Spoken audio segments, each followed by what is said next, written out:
All right, welcome as we are ready to go crazy with our adventure tonight as our crew is trying to free southern Taldori from an empire of slavery.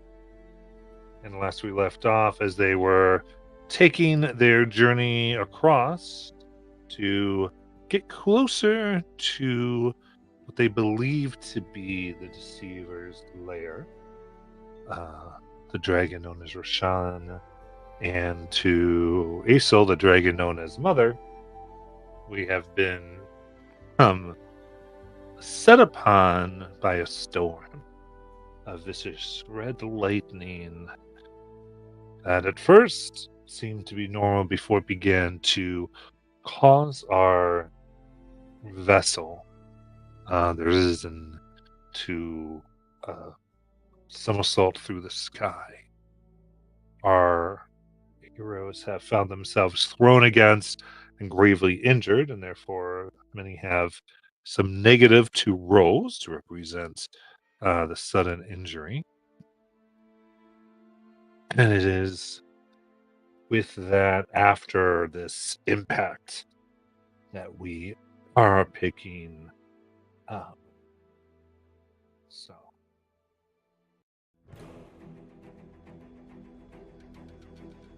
having hit the ceiling of the ship hard, you now see the stairwells that you would normally get up to are in the ceiling, essentially.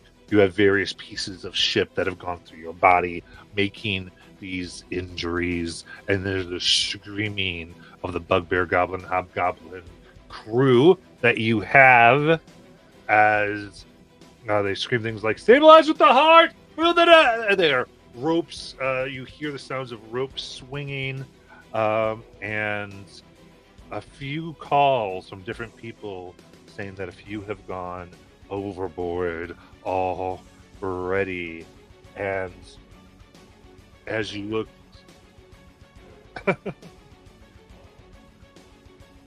uh, as you look up here, you see that falling down is a charred goblin body here from one of the crew already. The wounds on them still a crackle of red electricity throughout them. They seem to be still and silent. What would you like to do? Hey guys, it was just a red shirt.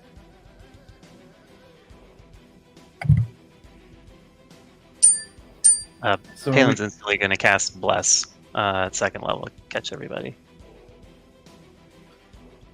Are we on the second part of the ship? Because we're on the top, right? Okay. I think as Palin does that, Jinx is going to go. I'm getting to the bow of the ship to grab the wheel. So if anybody wants to come, say yes now. If not, that way you'd be going down. And you need to think of. You very clearly know the ship's upside down. Okay. So you need to be thinking of how you would do that. Dimension door I have. The ship upside down. We'll see when they get out there. We'll see what it looks like. Yeah, Jinx has dimension door, so she wants to get to the wheel so she can try to right the ship. Absolutely, you can dimension door for that. Yep. Is there anyone else you'd want to take with you? That's what she was asking. If anybody wants, she's going to grab them real quick.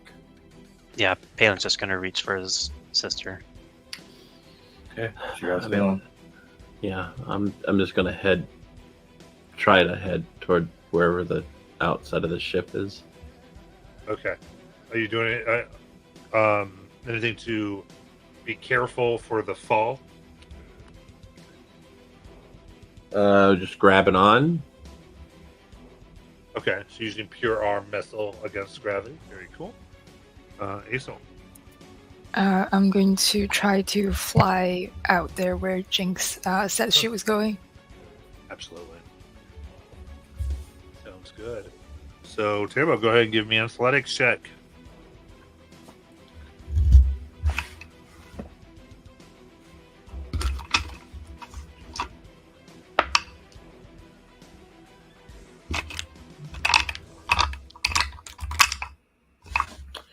Can't find anything.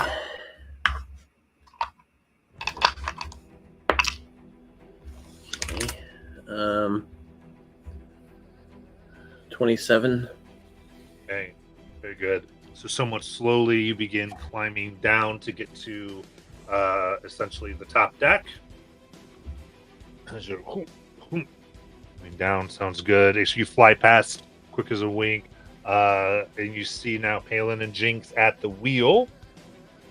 And outside, you see the storm, and you look behind you, and there are the tops of two enormous female beings. The bottoms of them are dark clouds of swirling red energy, and they scream as they hurtle in their storm cloud forms towards you. The storm itself seems to either be summoning them, maybe they're controlling it. It's hard to tell.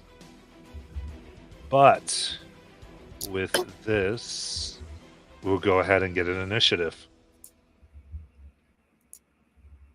Okay.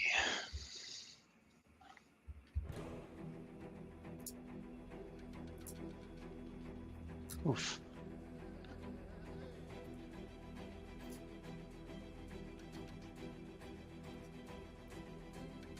Oh, you mean you have to sit up and do work now? Well, I'm comfy. All right. Oh, our ship is cool. Look at us.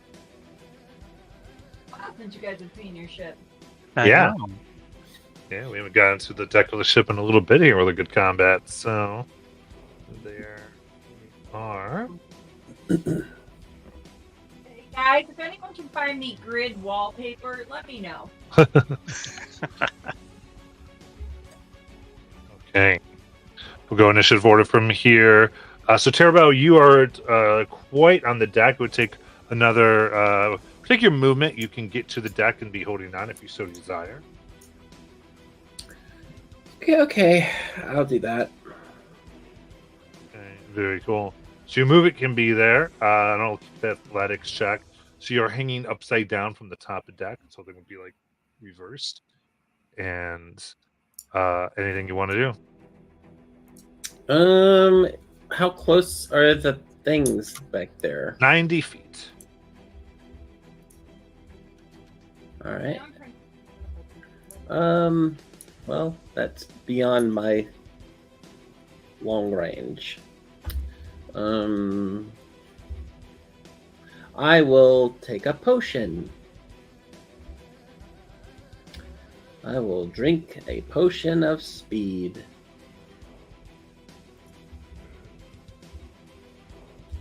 Hang on, guys. I want to see if I can flip it for you.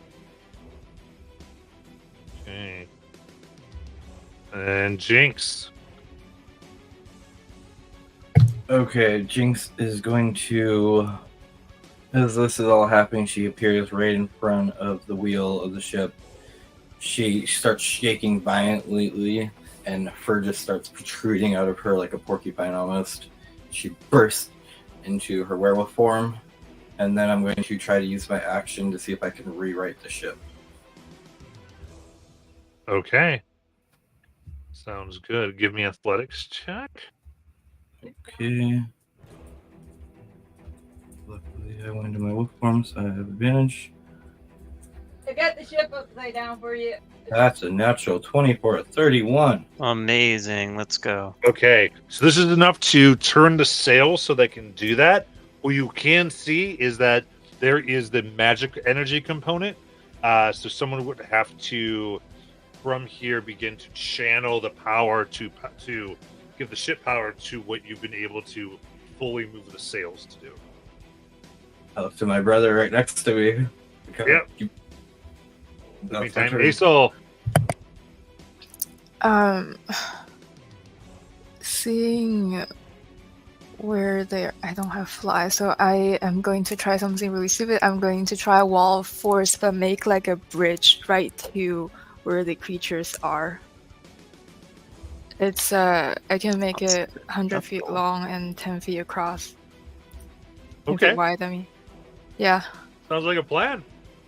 Yeah, I will do that. This is awesome. That is such a good idea. And as my bonus action, I will quicken spell a Tasha's Mind Whip at one of the enemies. It's intelligence 22 save. Third rainbow bridge. Okay. There, fail. That's 9 psychic damage, and so move bonus action or action on their next turn. Okay. Got it. Palin. I'm going to attempt to channel the energy to activate the engine. You got it. Give me an Arcana check. Okay.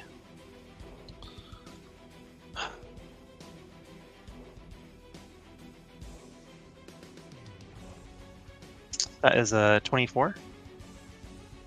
24.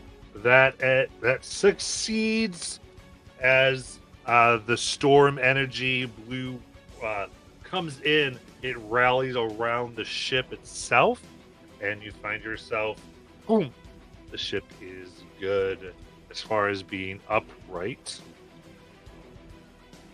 Even though, from what you get now, even with the engines, it's almost as though you are still, the storm itself is moving with you. So it's a very strange phenomenon. But anything else? I don't really have a.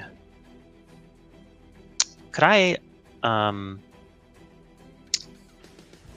hand? No, never mind. That's a little meta. Okay, that's it. That's my turn. Sorry.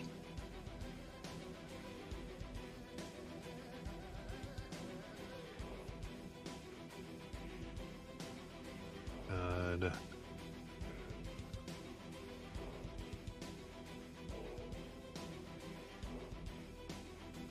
All right.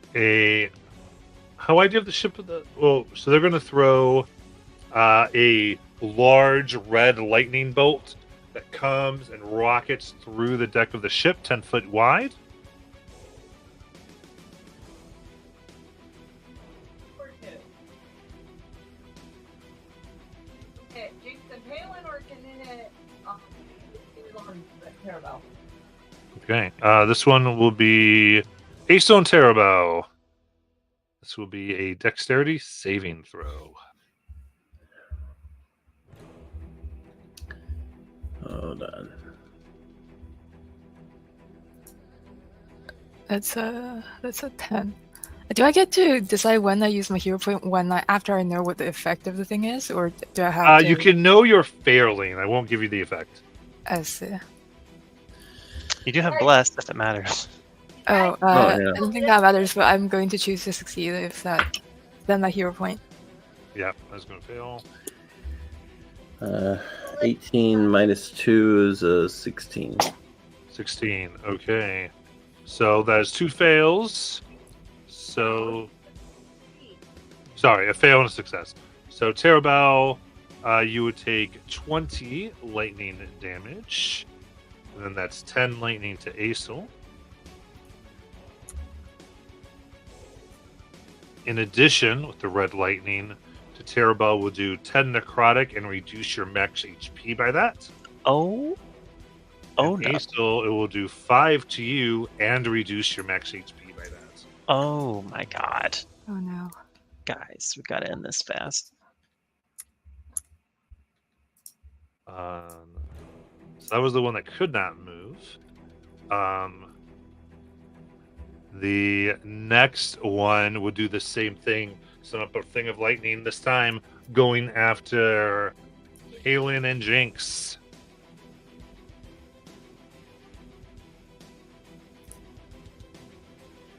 So dex save.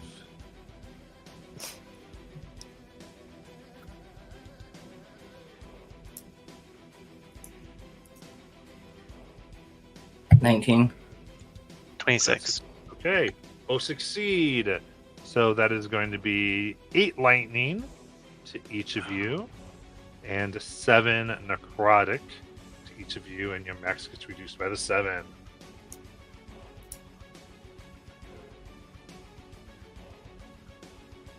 And then this one, who didn't have the crazy thing done to him, was a bonus action, put a 20-foot radius hailstorm on the deck of the ship.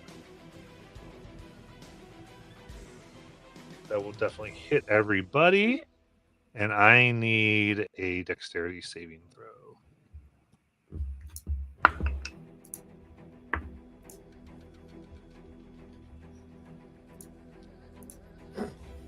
8. Oh, yikes. 25. 19. Okay. So, Palin and Terabel, you both are knocked prone by the hail. The other two are not knocked prone. But to Palin and Tara, that would be 10 bludgeoning and 11 cold damage. And to the other two, that is 5 bludgeoning and 5 cold damage. That one is going to move up away from the weird bridge. What? Up and away? Yeah, it doesn't want to be where the force bridge is letting someone come up and in it.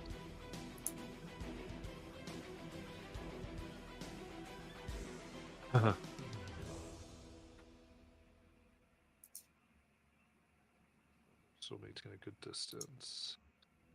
And a Terabel. All right, stand up.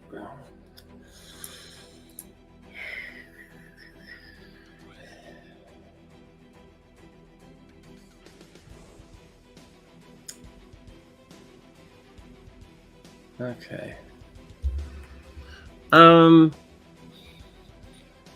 How far are they from the ship? Yeah, so 90. 90? From the ship? 90? Yeah. All right. And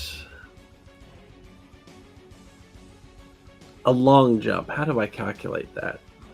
It is the distance of your strength score. But you cannot long jump greater than your speed. Right. That's not a problem. They're just too far away. Okay. Can I move onto the wing of the boat? You can, yeah. All right. So they're 90 feet away. Give me a dex save. Okay. For balance, yeah. Yeah, all right. Dex save. All right. 17. With Okay. bless? Yeah, that is with bless. Okay. Yeah, you're able to hold it together. All right. So you're on the wing. Anything else? Yeah. Well, they're so far away.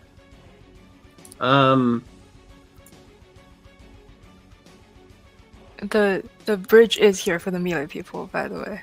She made that bridge for you. What bridge? She made a bridge of force that leads you to that Oh. one. Oh, I didn't realize. Okay. Well. Okay.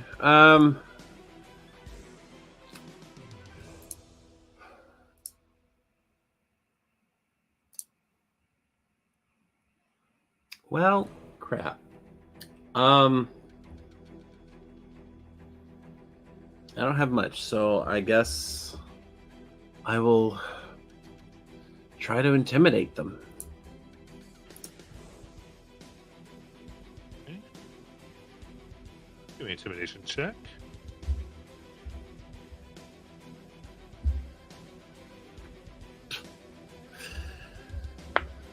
That's what, a 16?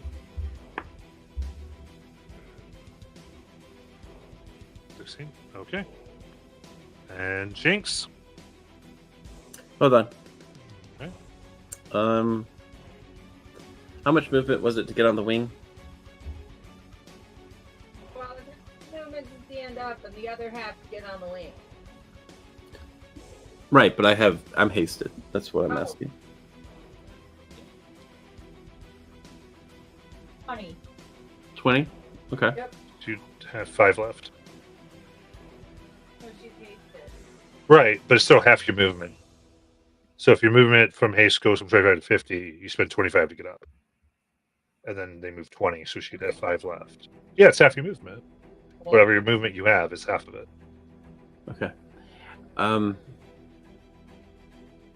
Okay. I'll just throw something. I mean, if something is beyond my far range, then throwing something, does it do anything? It's an auto fail. Auto fail. Oh, never mind. All right. Then I will. Yeah. I'm gonna remind you, you do have ballistas on the ship. Okay. I'll just start going back to the ship, I guess. Yeah, that'll be my turn. Right. Azel. Sorry, I'm totally crazy right now. Jinx. Okay, Jinx is going to movement 50 feet, run towards the thing on the bridge, using Azel's bridge. Action dash 50 feet. Then she's going to get up there, and as she does, she pulls out her sword and drags it across her arm, because I'm going to need I'm doing a blood curse of binding, so I'm going to need a strength save. Nice. And I'm going to try to lock this thing down here. So she takes 8 HP. Okay, that is a 21. Ah, that'll pass. All right. But that will be her turn for now. Got it. And then Azel. Action. Let's do another mind whip at the one that's currently further from the bridge. Okay. Oh, actually, I can do it at 3rd level, so I would do it on both. Both of them. So intelligence 22 save. Okay, first one gets a 26. Okay. And the other one is only 11. That's the one with Jinx. Nice. So that's 3 psychic damage. And yeah, so the thing happens, and my bonus action, I don't really have much, so yeah, I will try to. Can I move to the back of the ship so I'm not like in a cluster with the others?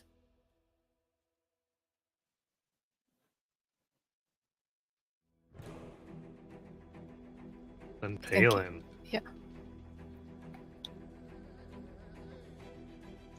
Yeah. Sputtering, coughing blood all over himself, he's gonna stumble upright and make a complicated gesture in front of him, and then this silver glyph is gonna carve through the air, and these 7 motes of strange dim light are gonna begin to orbit around him as I cast Crown of Stars. And I'm going to hurl one. The range is 120 feet. I'm going to hurl one at the far creature, the one that Jinx is attacking. And that's going to be a 22 to hit. Yep, that hits. Okay. That is 41 points of radiant damage. Nice. And I get the impression that the ship in its current state has been stabilized? Yeah, and there might be some real trouble because the storm seems to be riding like a weird pocket, but it doesn't seem like it's going to tip. You've got it in it so that Okay. it's not going to tip on you. Do I have any idea of how to disrupt the storm? You would need an action to study it. Copy that. Okay. I am gonna hold tight where I am. That's my turn. Okay. All right, so this one can't do much else except look down at Jinx. Let me double check something. It's something it could potentially do. Oh, it will do that. It's going to go ahead and charge up another massive piece of his red lightning, and making sure they get Jinx in the 10-foot diameter or 10-foot width. They're going to then shoot it out to then pick up some other people on the deck of the ship.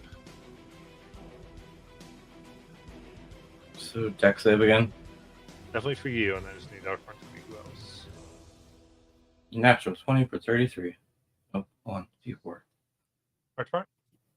How much? Hell yeah. Let's go. 30. Go! It's a 10-foot wide line, hitting Jinx, then seeing who else they can get. I have my 10-foot line. Find anything. Okay, so while they're doing that, 200. Bother with that then. Change 10-foot. The range is 200. Oh god. Hazel and Palin. Okay, so Palin deck save. Oof. It's not gonna happen. That's a 7. Okay, so this was DC 18. I see 25 from Acel. So that is 35 lightning. Halved to 17. 17. And then 8 necrotic. Halved to 4. And as much necrotic you take, there goes your max HP. Lightning does damage.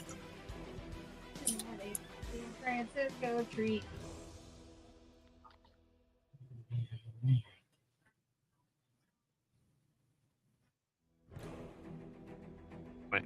Cool.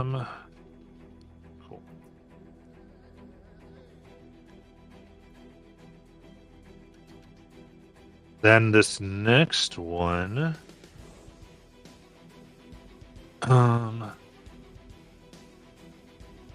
yeah, summons 2 large pieces of hail in their hands.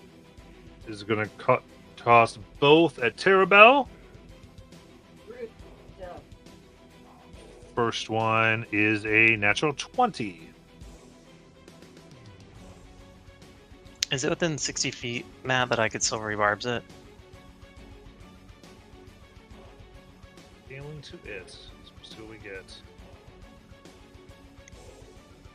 Yes? Shot. Just 60 feet, says our I'll give Tara the advantage. Okay. So that takes that natural 20 to a dirty 20 for a miss, I believe.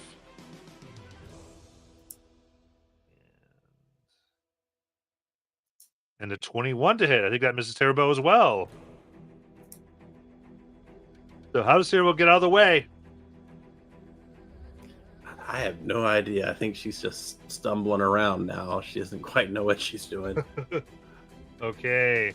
But their bonus action recharges as they will make another hairstorm over the boat. So Oh no, guys. Aisel, Terra, and Palin for DC 17 dexterity saving throw. That'll fail. I'm gonna I'll burn a Yeah, portent. It's a 18.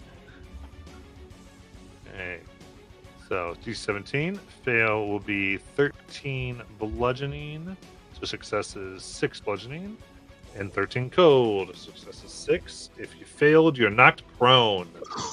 That'll still do it though, guys. I'm down. Shoot. Down.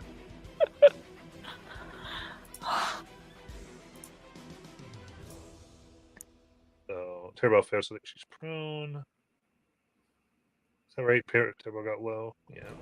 And Turbo, it's your turn. Well, I'll get up again.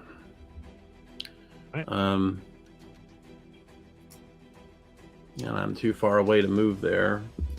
So I'll just move forward. Yeah. 25.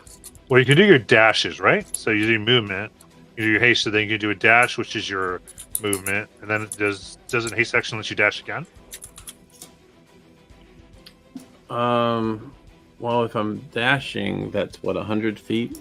So Either one. where would that get me? Well, it's 50 additional, right? Yeah. So when Jinx is on, Yeah. No. It's so my movement is doubled because I'm hasted. So if I dash, it should be a. But you're using it, right? So you had 50 feet, you got Yeah. up, so you have 25 left. Right. She got knocked down just now. So I moved 25. So yeah, she moved And- 25, and then if you dash, that's 50 more. So that's a total of 75 feet. Okay. So where does that get me? it'll be within 15 of this town. The one in the Okay. When that Jinx is on, yeah. back. Not by the bridge. Yeah. There's no one against that one. I guess that's close enough. I will. I'll throw my. I'm gonna angle you two so you're not in a line together. Bridge is only 10 feet wide. Yeah, I'll throw the. Sorry. I'll throw the bottle at him. Okay. 26. That hit. 15 bludgeoning. And then I will grab a.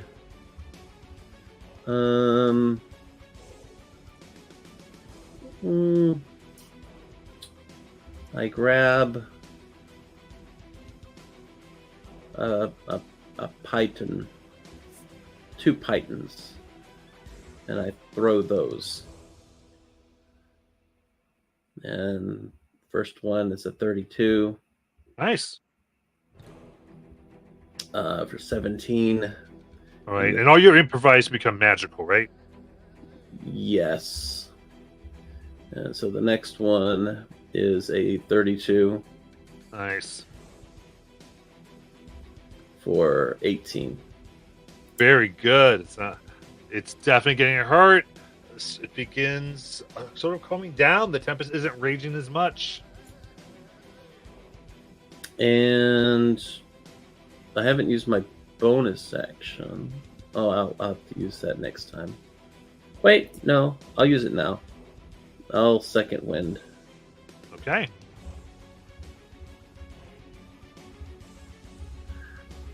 All right, and that's my turn. Right. Jinx. All right, recklessly, I start swinging my greatsword. The first one's an 18 to hit. That hits. So that's going to be 32 magical slashing damage. And then the second attack is going to be a 19 to hit That hits. for 27 magical slashing damage. And then I am downing a potion of lightning resistance for my bonus action. Got it. That will movement.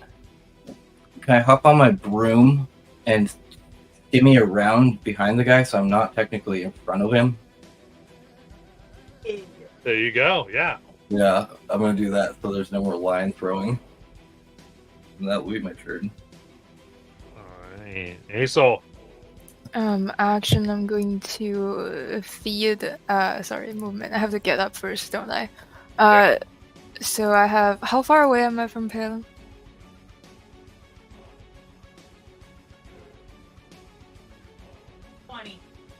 Oh shoot, that's just 5 feet too far.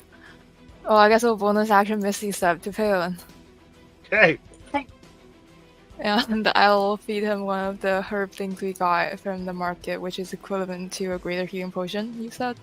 Yeah. So, 44 plus that's- 4. yep, that is going to be 11 points of healing.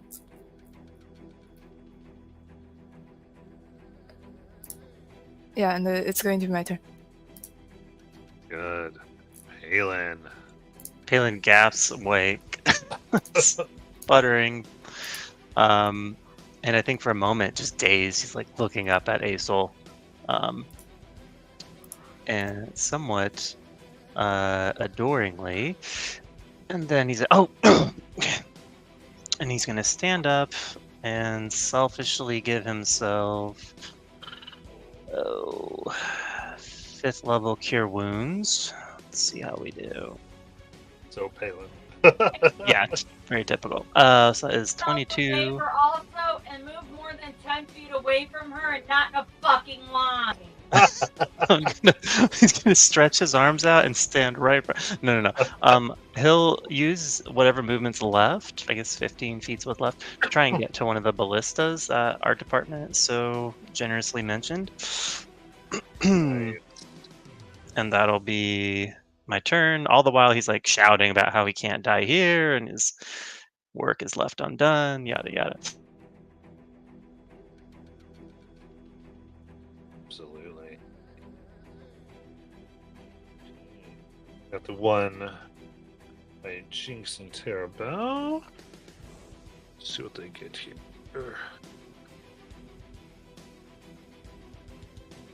Okay. So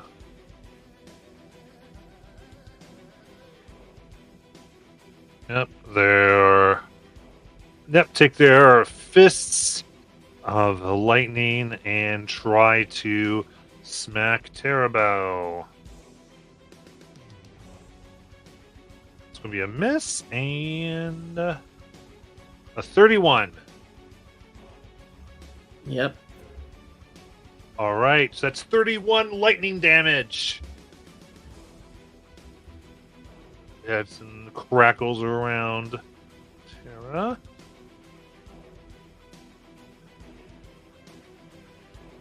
This one. Okay.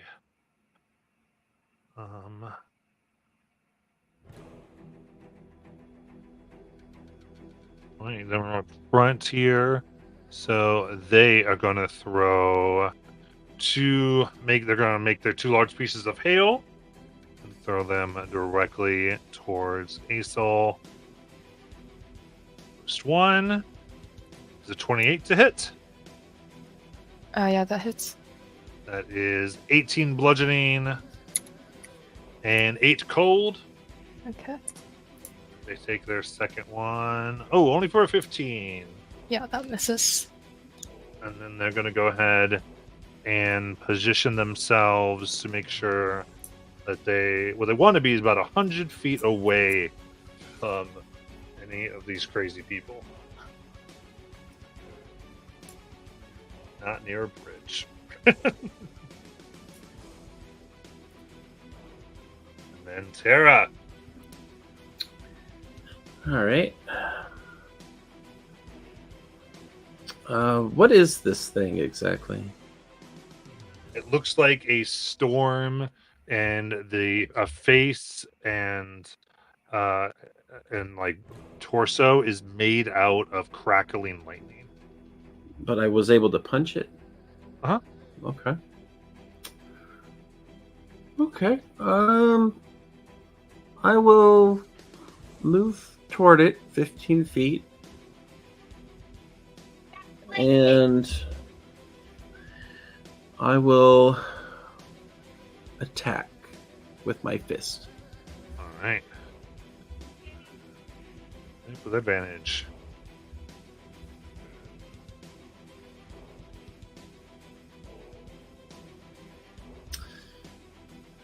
It's 29 to hit. That hits. Okay, it's a 19 bludgeoning. And I'll go ahead and attempt to grapple.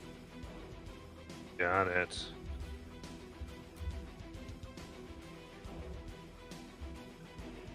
So 27. 32. Nice, you got it.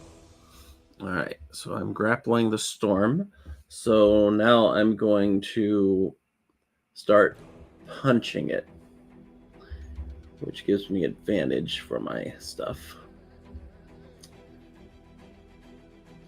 First attack, or second attack, really. 30. That hits. That one does 18. Next attack. How do you want to kill it? Oh, well. Never mind. I'm grabbing a lightning storm. And I just, with my fists, am just like punching into this storm cloud and just raging as lightning flickers out, and I just keep punching it until it's just a puff of air that fades away. And with it out of the way, so the other one's like 100 feet away. Yeah. All right. I'm going to, for my hasted action, I'm going to try to taunt it. And whatever remains of the flickering lightning, I just want to like lick my fingers. Gotcha. I don't think haste can actually be used for like that type of thing. I It can't. says attack, right? Oh, okay. Because Well. the haste action has specific instructions on it. Very well. I will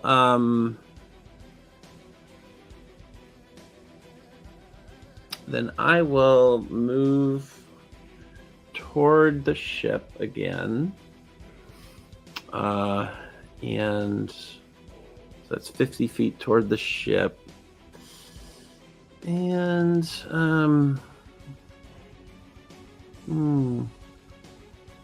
yeah, I'll go ahead and haste dash to the Okay. ship. Okay. Very good. Jinx.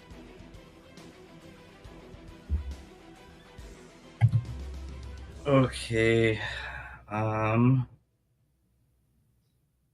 Let's see.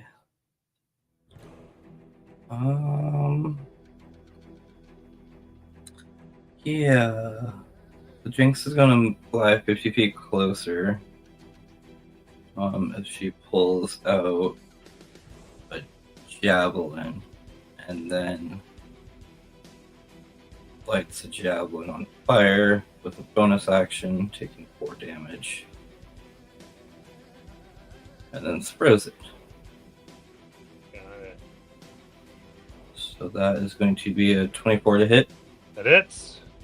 So that'll be 12 magical piercing plus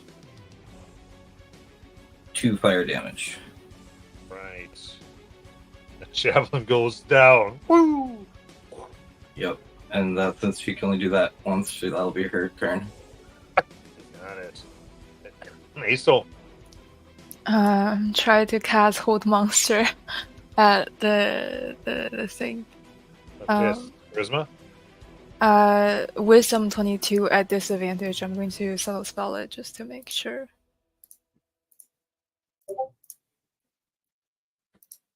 All right. The storm crackles as we use a legendary resistance. Oh no. Okay. Bonus action. Quicken spell or mind whip. Intelligence 22 at disadvantage. Actually, I'm sorry. It didn't need to do that because it's immune to charmed. Wait. So is a charm? whole person charmed? Or am I incorrect? It's paralyzed. Well, it's not a charm condition. It's immune to paralysis. So there we go. Oh, okay. Yeah. But mind whip though.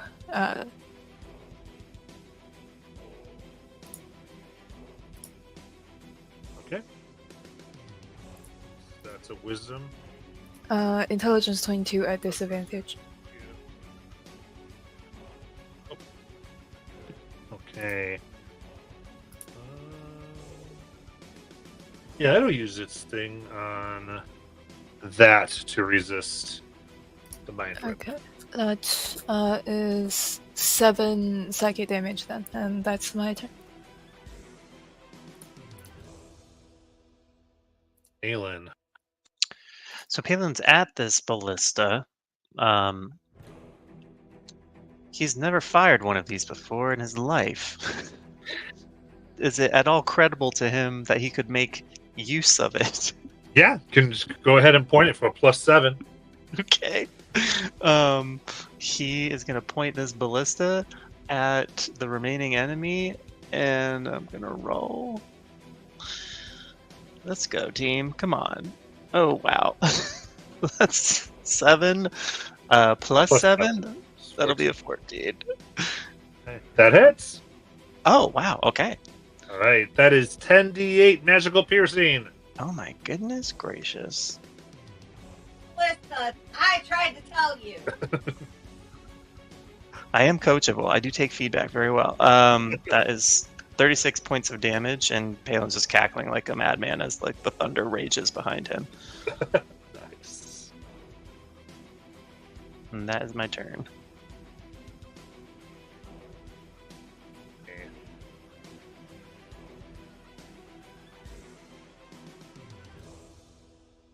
He'll summon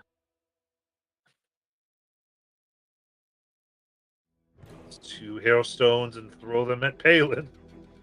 I think. So first one, 22 to hit. I will shield. Takes my AC to 25. Oop, second one's 25. No! Damn it. That means we didn't get an automatic death. That's 13 bludgeoning and 6 cold. And...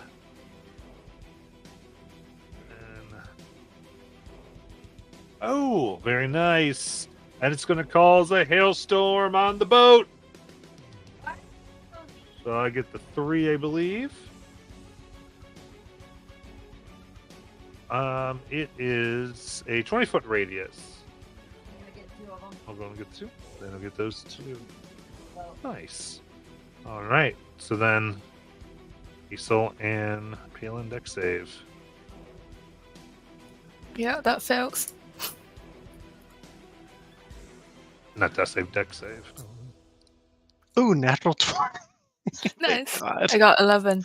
It's still Right. not me in though. 6 bludgeoning, so 3 if you saved, and 14 cold, 7 if you saved. And if you failed, you have the prone condition. Knocks you down, so Isol's down the ground. 4 hit points. see, you might have been selfish, but it is keeping you alive. All right. Now they're moved 60 feet, trying to maintain that kind of distance from the boat, but making sure they're getting the heck away from the javelin throwing werewolf. What's the problem with the javelin throwing werewolf is? Just to kind of. Oh no! Terrible.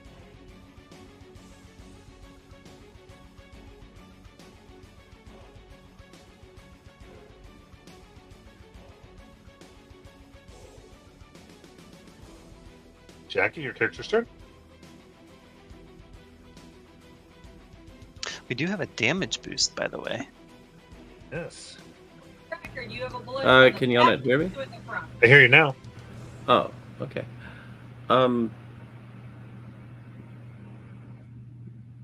Yeah, something's going on with my mic. Okay. What I was asking was,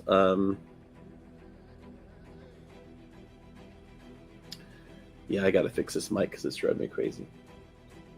Okay. So I'm kind of at a loss what to do here because I can't hit it and I can't get closer to it. Can I move the boat closer to it? You have a ballista in the back of the boat right where you are, Jack. Yeah, so there's a ballista back there. I don't know if I'm good at weapons, but I guess I could try that. You can't hit it. Oh, I'm sorry. Oh, what does that mean? It's a +7 to hit with the ballista. Well, yeah, we'll try it. So I'll go up to that. And is it like a single shot? Yeah, but it's like 4d10 magic. Okay. So I will attempt to shoot. What do I roll? +7 To what? to a D20. Oh, I thought it was a skill. Okay.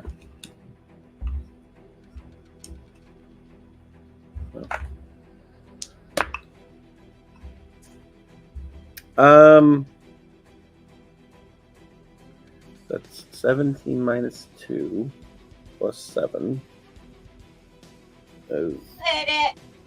something. Yeah, so that'll hit. So it is 10d8 is the damage. 10d8. Okay. So add a D6. Yeah, 10d8 plus a d6. All right. So that is 39. Nice. What does it take to reload this thing? So they are an action to reload. You could haste action reload. I'd allow that Yeah, that's what I'll do. Okay. So because that's we could have just sort of done it the other way very easily. So it's pretty clear. yeah, it's my turn. On it. Jinx. Okay. Why this thing thinks it can get away from me? Jinx laughs maniacally like her brother because she hasn't raged yet purposely for this reason. And she holds up the Rift Standard and bonus action Misty Steps 30 feet closer and then uses her 50 feet of movement to get right up on it and then swings twice recklessly. There we go. So that's going to be a 726 to hit or That hits, yes. 27 magical slashing and then 18 to hit. That hits. Or I'm going to reroll that one. So 26 damage. Okay. And that will be her turn as now she's right up in space. Got it. 7 problems. Aso. Can I use my action to help Palin reload the ballista? You can reload it for him, yeah. Yeah, sure. I'll do that. Okay. And yeah, that will pretty much be my turn, actually. Got it. Palin. Palin, swings the ballista around to compensate for its movement, and as he looks down to kind of square up through the sights, he's just drooling blood everywhere. So he has 4 hit points. I'm not going to leave this to chance, and I feel like this is in character as well.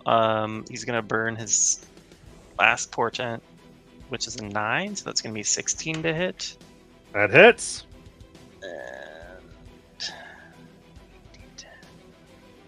And he fires, and that's actually a pretty good roll. That is 53 points of magical piercing. How do you want to kill it? Oof. He is so fatigued. He's kind of like dazed and unsteady on his feet. And then he sees the moment from another timeline with perfect clarity where he fires and manages to miss Jinx, and I think it flies like in between the gap in like her arm and the rest of her body where it's outstretched to attack it, and he'll pierce it straight through the torso. Nice. All right. It crackles, and as a large lightning bolt goes between it and where the other one was, you can just see a enormous 200-foot wide face in the cloud, long ears, piercing eyes, and what looks like a red crown of lightning over. As they smile, and the pressure of the storm begins to dissipate, and the ship begins to dramatically begin to lose altitude down.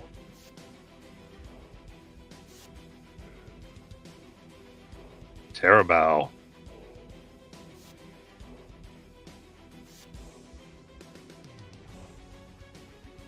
Always have crashing airships. Can you hear me? Now I can. Okay, I don't know what's going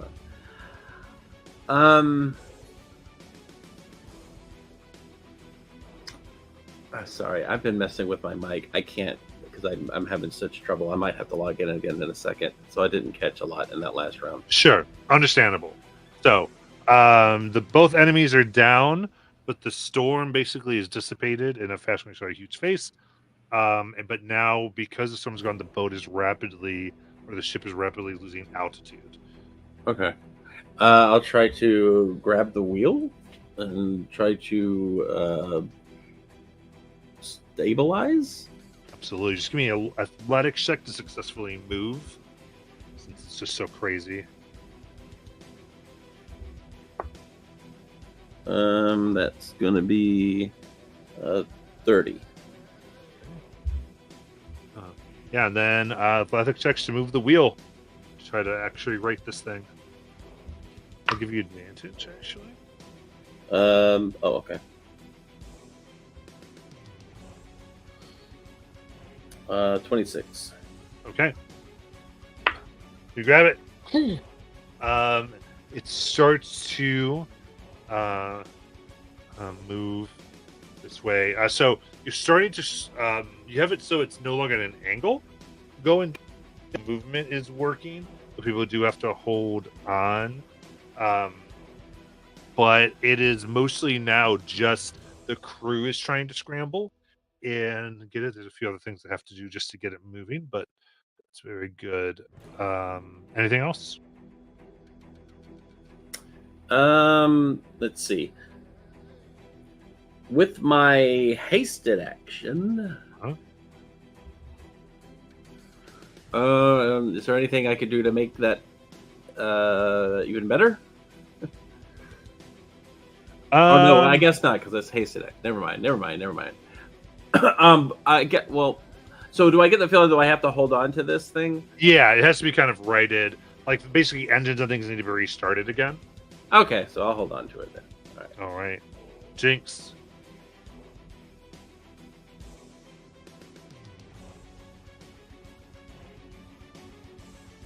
How far away is Jinx from the ship? Our department. Yeah.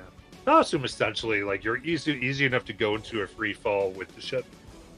But direct this, so I'm not going to worry too much about anything else. Get right Yeah, off with your broom. Okay. Your broom's 50, right? Yeah, and then I do have the Rift Sander, which gives me a 20 teleport. I'm gonna stay off the ship though, and I'm gonna try to make sure to catch people if they fall off. Perfect. Yeah, so I'm gonna hold my action to try to catch somebody. Okay, so Looking at what the crew is like possibly doing, is there anything I can help like with the sails? And if I'm just going to be trying to help, I guess, in that regard. you got it. Absolutely. What's a way you think you could help? Kind of like just RP what you think would be helpful. If they need to write the sails, I would just be like flying around and trying to help them do that. Okay. Yeah. Yeah, give me an athletics check. Okay. Oops. I'm feeling natural 20. That's what I'm feeling. I'm just calling it. I can Nope, tell. I'm going to reroll that. Nope, that's worse.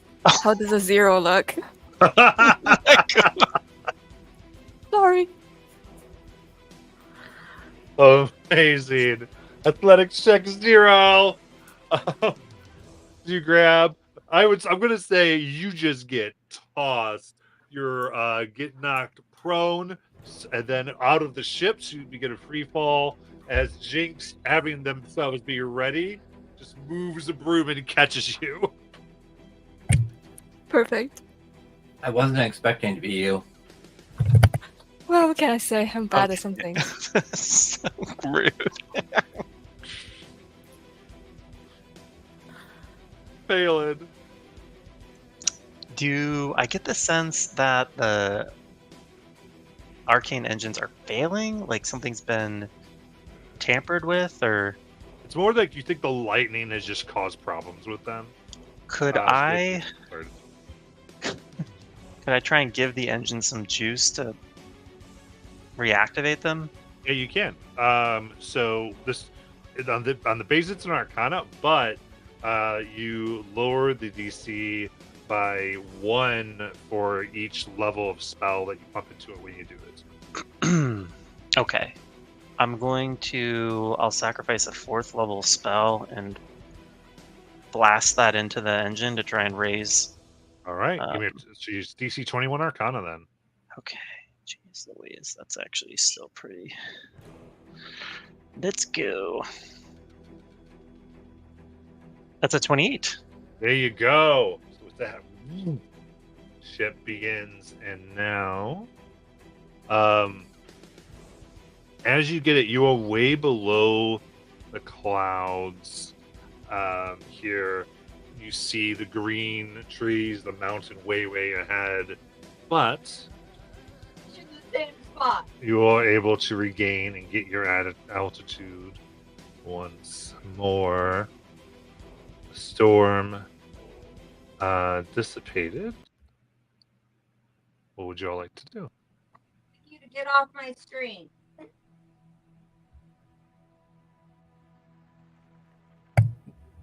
Nobody saw that. It's fine. Well,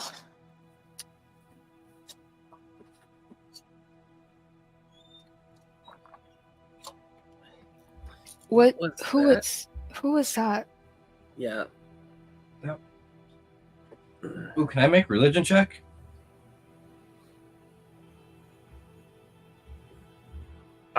Yeah, I would say you do recognize it seems to be the face you saw from the observer's power back when you were in Nerdapak. That looks like it's the Archdevil's area.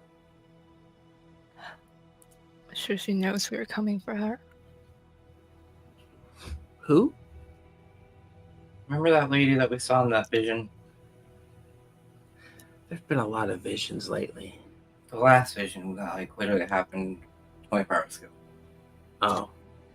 The one about the flaming angel lady? I just remember the beach. I'm sorry. But You keep talking about this beach like it exists. it does. In your mind, maybe. Don't say that. Dewdrop's beach is real. Yeah, in your dreams. She just frowns. Yeah, you think that was... Hey, you know as we're coming now. Palin's just staring absently off the prow of the ship. He has not moved from where he collapsed. But he is bleeding profusely. Yeah, I think he's just leaving a healthy smear. Yes, I think she saw fit to make a show of force. This is a good sign. This means she she perceives us as a credible threat, wishes to scare us from our intended path. This was a good thing. Yeah. So, where are we going again? Pretty sure we are still headed to the Cyprus lager. Yeah. I think. Or are we headed to the city? We could do either. They're in the vicinity of each other, I believe.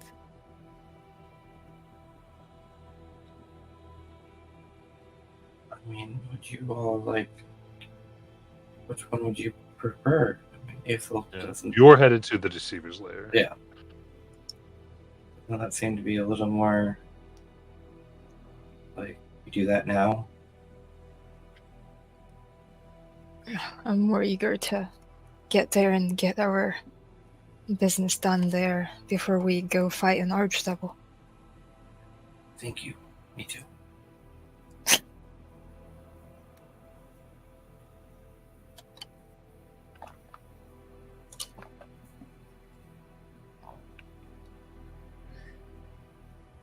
Okay. Should we expect more of those things? It's possible. Now that we have caught her attention, I doubt that she will completely neglect us. What do you mean it's possible? You're supposed to be a prophecy person.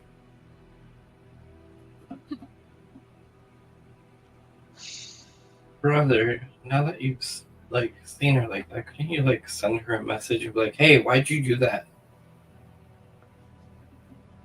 I certainly could. Desra, I would fear that it might be a kind of provocation. Okay, maybe after you sleep.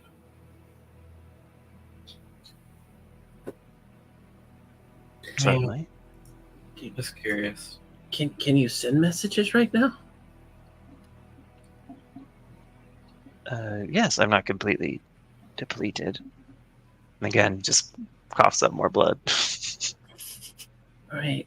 Well, I just realized that, we just kind of left things hanging there with Adora, and it might help if we, tried to calm her down a little bit.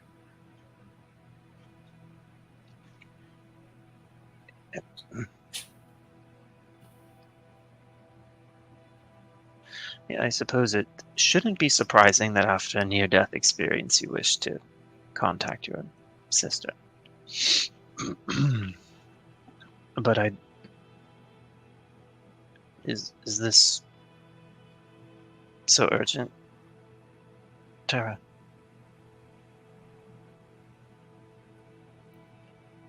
I don't know.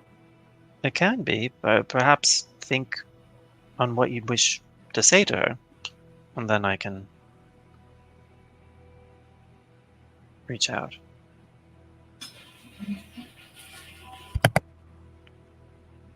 Okay. Well, it's just a thought. All right. So, I guess we'll go to the Deceiver's lair.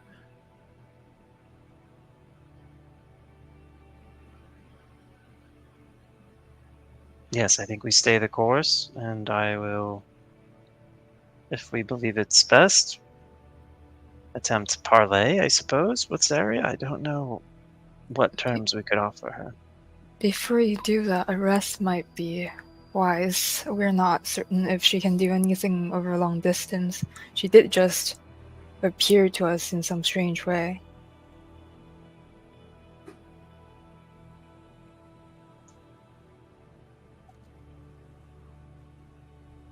I mean, she commands a formidable force. I cannot imagine that this was anything more than a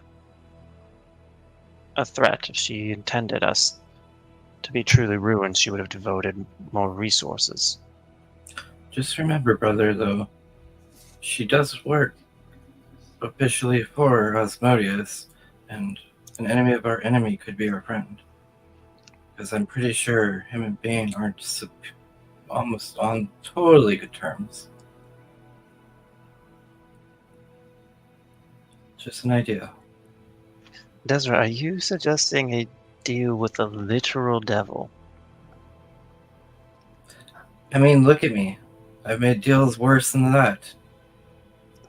It's true. The devil is nothing compared to where I've been, brother.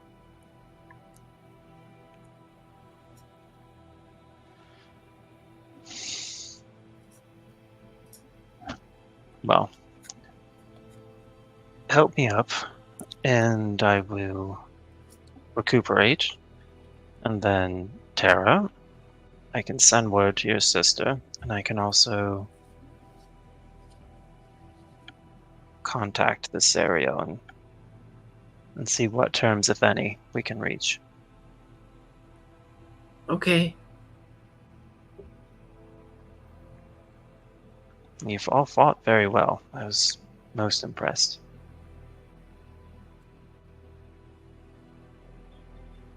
And these ballista, they're thrilling. I don't typically sully my hands with mundane weapons, but they're remarkable. I know you actually killed one of those things with it.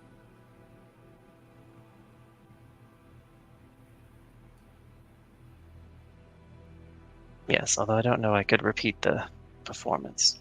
That's why we are also going to make you practice on those things. Well. I look forward to it. Do we need to take an inventory of the crew? Is the ship still going to be serviceable? I did see a few small bodies flung off into the air.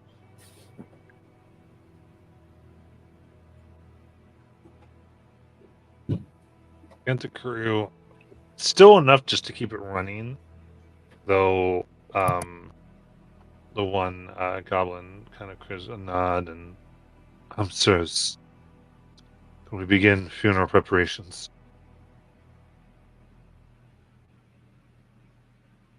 Yeah.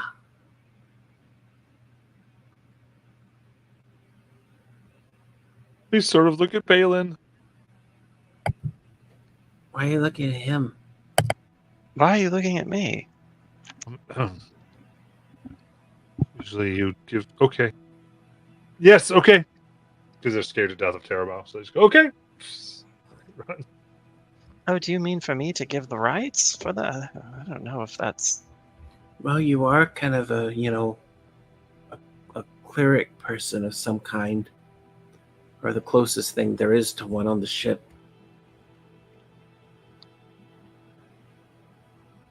Yes, but do we know anything about their beliefs? What rituals they would like performed? I don't know. Maybe Joe Gumbo would know, but I don't know. You could ask the ones that are still on the ship, brother. Yes.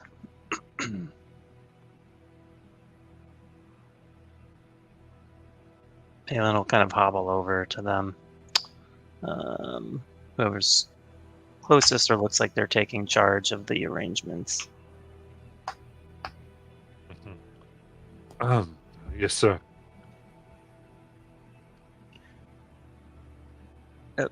Well, I wish to perform last ritual for those who so valiantly gave their lives in service of our glorious mission. All of us are very much in their debt.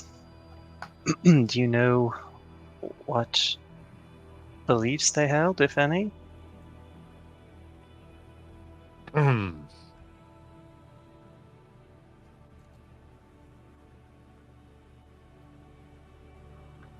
Sir.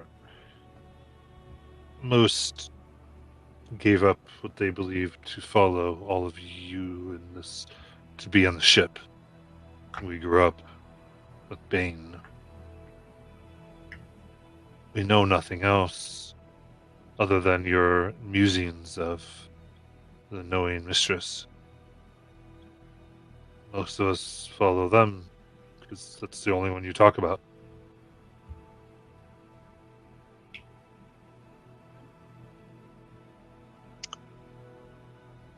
Well, I suppose that's fitting then. I don't have to worry about being unfamiliar with the holy words.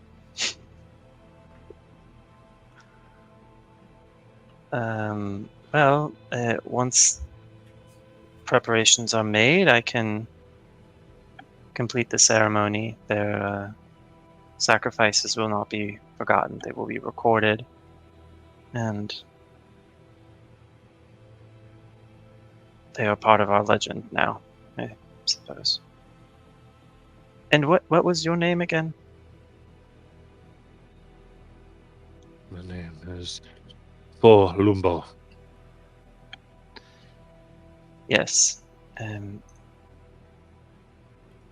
suppose I should take notice of them in the future, so I don't have to ask. But yes, come fetch me when we're ready, and I'll perform the holy rites.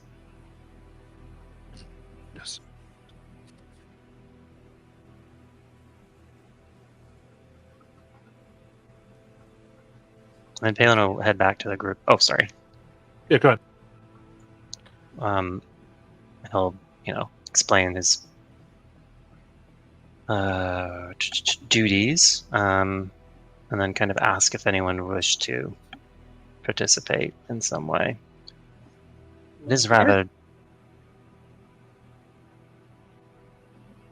Oh, go ahead. Sorry. No, you go ahead. Oh, it's just terribly unfortunate. I frankly haven't thought of their well-being at all in the last few days, and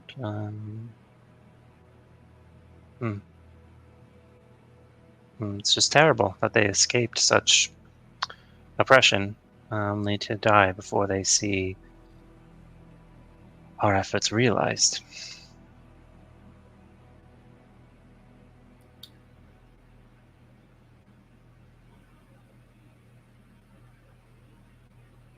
Yeah, I could.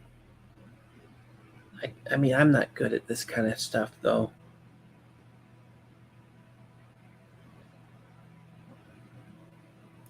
I suppose it's necessary to show some concern for those who have devoted themselves to your cause.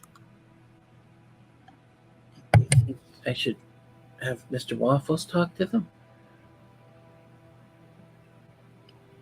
That might help. Mr. Waffles is very talented at this sort of thing.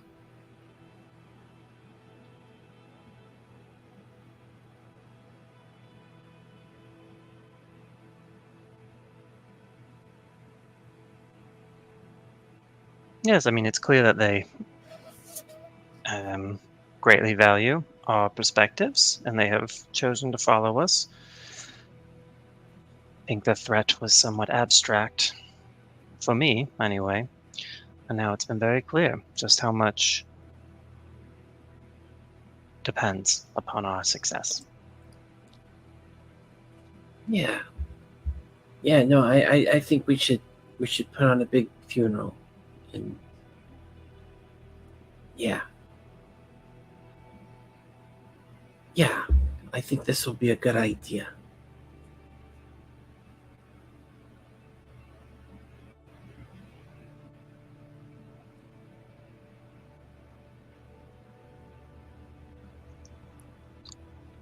So what would you like to do for the funeral rites?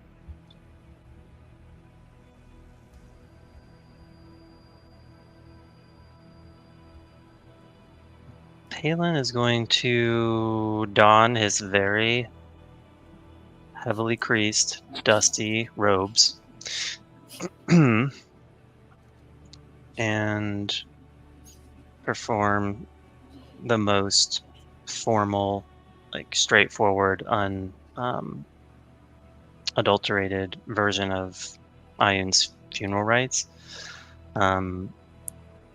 And he will take a kind of brief oral history about each of the fallen from the remaining crew. And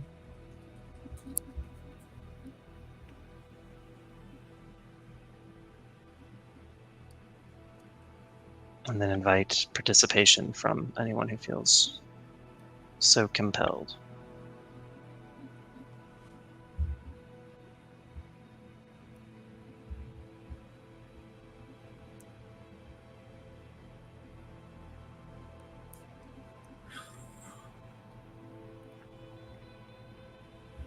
How many people died?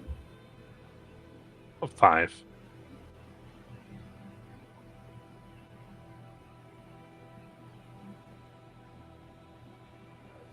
And are all the goblins children? They're various ages. There's a good amount of younger ones, ones that are more like in their teens.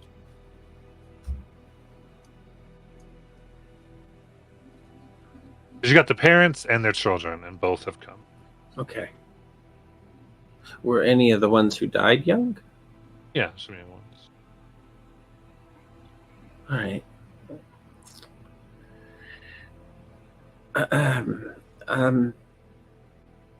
Hello.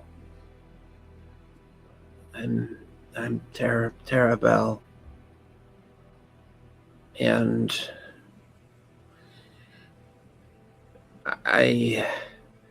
I brought Mr. Waffles. So take out Mr. Waffles. Hello, everybody. I'm Mr. Waffles. I'm very sorry.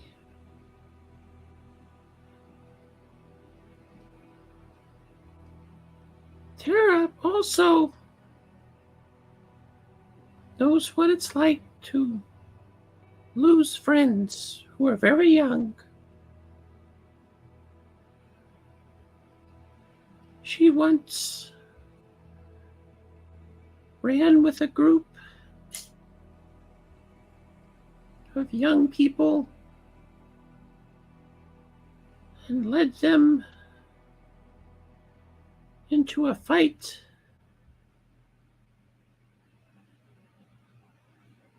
And they did not make it out.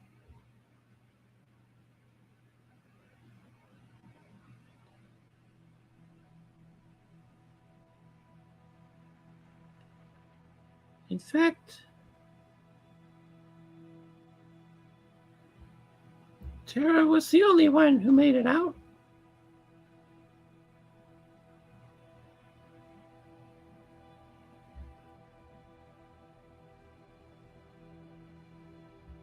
And she just kind of takes off Mr. Waffles and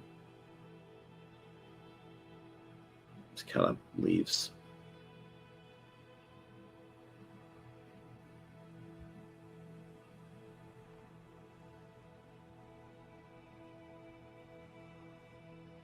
Anyone else?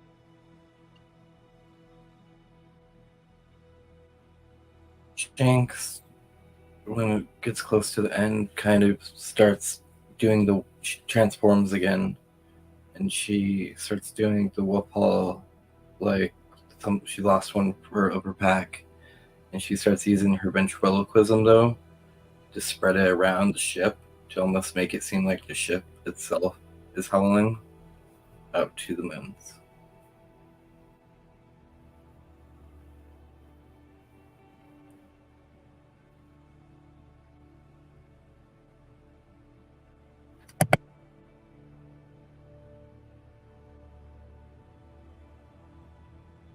Yes. Does he say anything? She doesn't really actively say anything, and she just sort of stands there as Palin performs the rites and as Tara talks to them.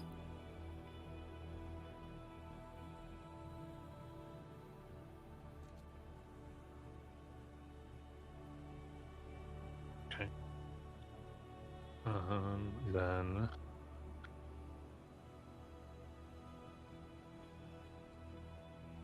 Elon, give me a religion check, and Terabel, go ahead and give me a with advantage persuasion.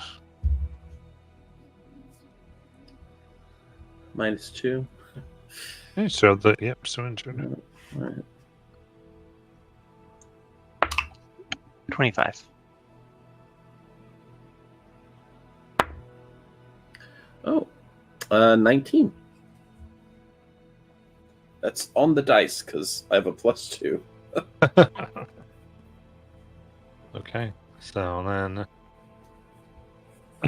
here you eventually ensure them, and in the way there's nothing much else to do. They are let loose off the ship into the clouds.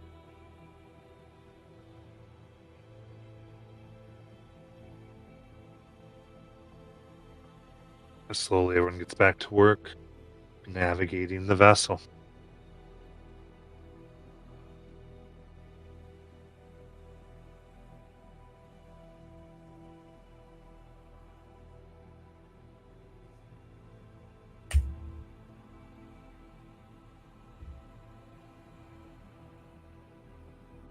Thing before you let the day pass and take your rest.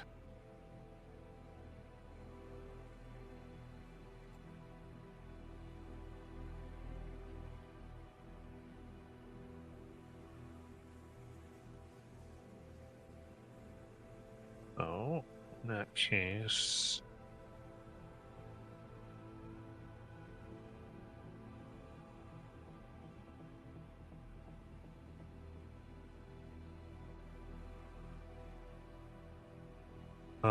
As you all go down for your rest, Halen, your dreams are filled with terrors. Over and over, people die. None of your things come to pass. You're unable to find, and just it all becomes a waste. I need a wisdom saving throw. Yeah.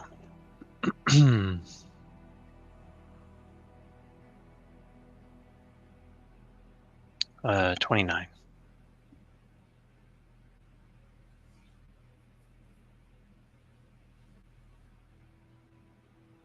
Yep. Or you can have a long rest.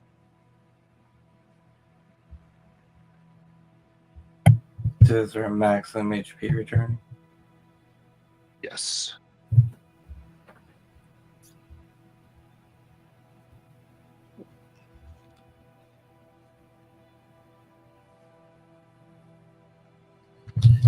Tara's gonna try to make pancakes. She's never cooked. Give me a wisdom check. -2? Yeah. Crap. Oh no, you long rest. Sorry, your injuries Oh. to come. All right, Yep, injuries are 13. done. 13.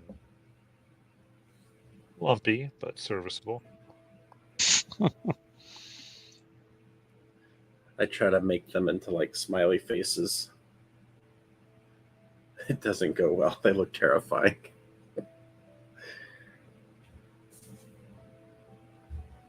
We're going to go ahead and take our break.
Hmm.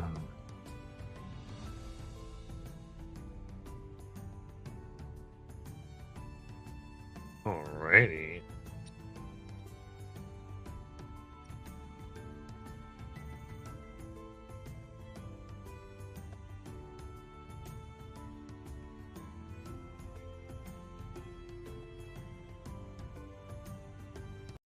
Oh. So,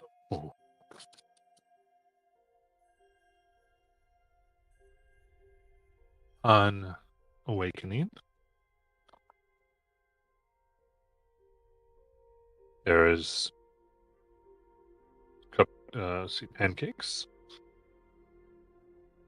Terrifying ones, yes. Sit down to breakfast. Anything you want to do? Palin, did you get a chance to send Adora a message yesterday?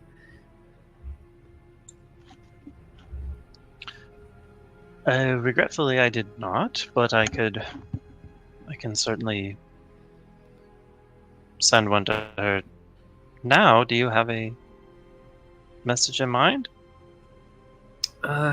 Well, I just want her to know that, well, I feel real bad about what happened, and I'd like a chance to, maybe just to talk to her and just to try to explain what happened, and but I'm not like a word person, so I mean, you seem to be a pretty good word person. I mean, I feel like you've probably got a lot of experience with like apologizing, right?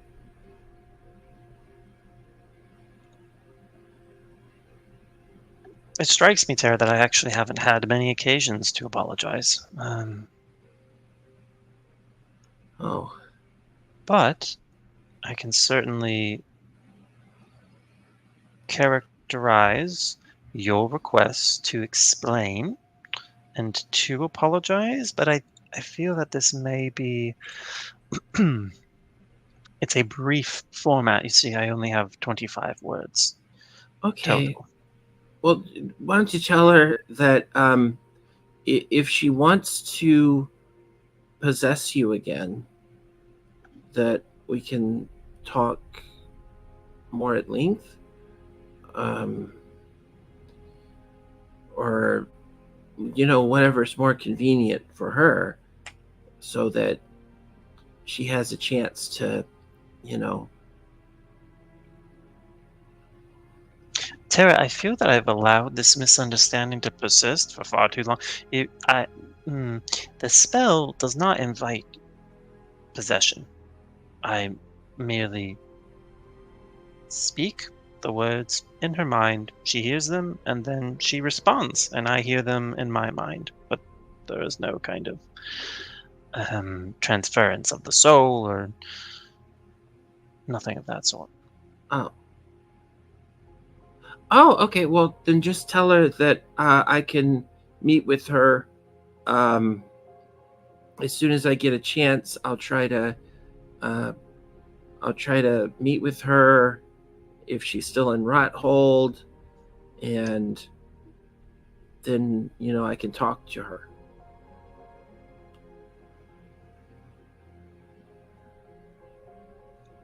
Simple enough. And in the middle of, forking one of these abominable pancakes into his mouth, Palin's eyes are going to roll back into his head, and he'll cast Sending to a doorbell. A message will be as follows. Tara is sorry for what happened and would like to apologize. Where are you to meet? I mean, I'm in Rothold. But Why is she apologizing? I don't blame her for getting to the debt. I mean, I'm happy to be working to work it all off. Jesus. I don't know why she needs to apologize for that. I mean, she's doing her part, working where she is, and I'm working where I am. Palin returned to his senses. So Tara, fortunately, she is still in Rathold, but she's under the impression that there was no great transgression, that there's nothing to forgive. She's happily toiling away, paying off your debts, and she seems quite happy with the circumstance. Oh. What is the sum of the debt? I mean, it might be something trivial for me to take care of. I mean, there's not really a debt. It's complicated, but I'll you know what? When I get a chance to meet with her, I'll try to make it right.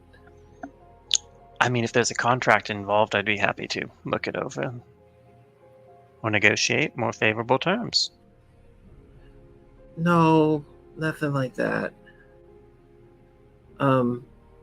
It's just so, it just got so complicated, Palin.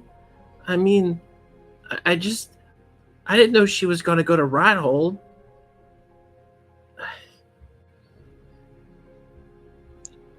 I wish she would just, she should have just done what I asked her to do, which was to let me take care of it. And then, she'd still be running her shop and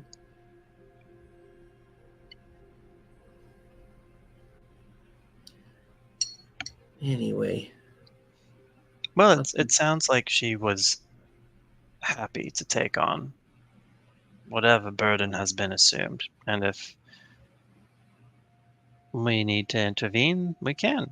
If it's not a matter of finances, perhaps there's an exchange of labor that can take place. I mean, look at us. We're very capable.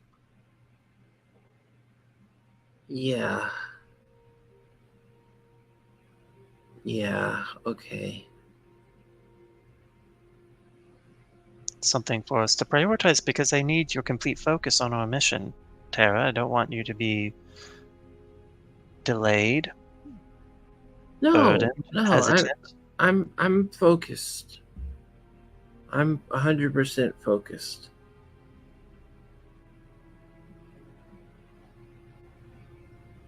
Well, if you're certain, but the offer does stand. And these pancakes are delicious, though they look horrific. Yeah, I'm not good at smiley faces.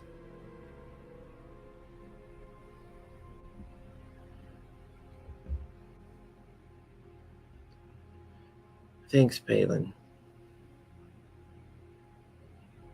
Oh, Tara, you're very welcome. I feel like we need someone with high wisdom to actually mediate this.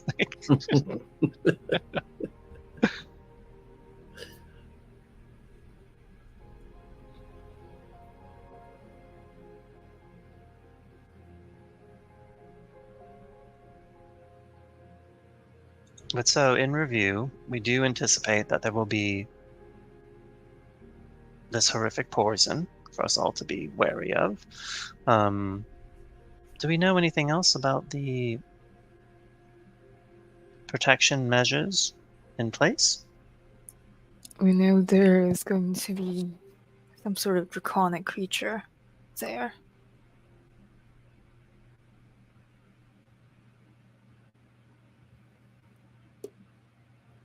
Oh, yes. Well, we're quite skilled at dispatching dragons. He'll kind of wink at Tara. Well, actually, yeah, I am raising Exil.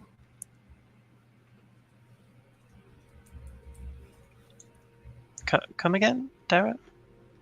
I'm raising Exil.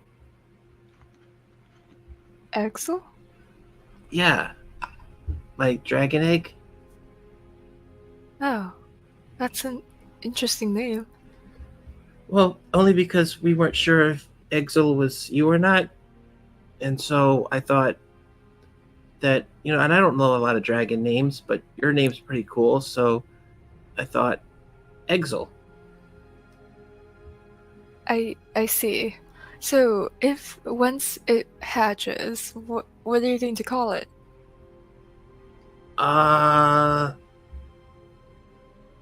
Well, you're Azel. Maybe Bezel or Jackie. Okay. That's an adorable name. Maybe the deceiver, she had a library. Maybe we can try to figure out if we get there how to hatch the egg. Yeah. I think it'd be cool to have another dragon with our crew. Certainly.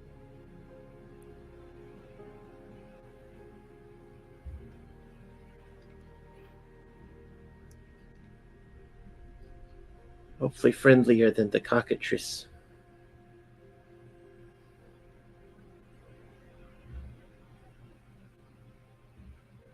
Oh wait, I hope he's still okay after that fight. Yeah, I don't mess with pets. Okay. I just didn't want that cage to be broken. Just red shirt crew members. All right. So, Azel, when we go there, we're looking for your mom, right? My mom's old house, more like.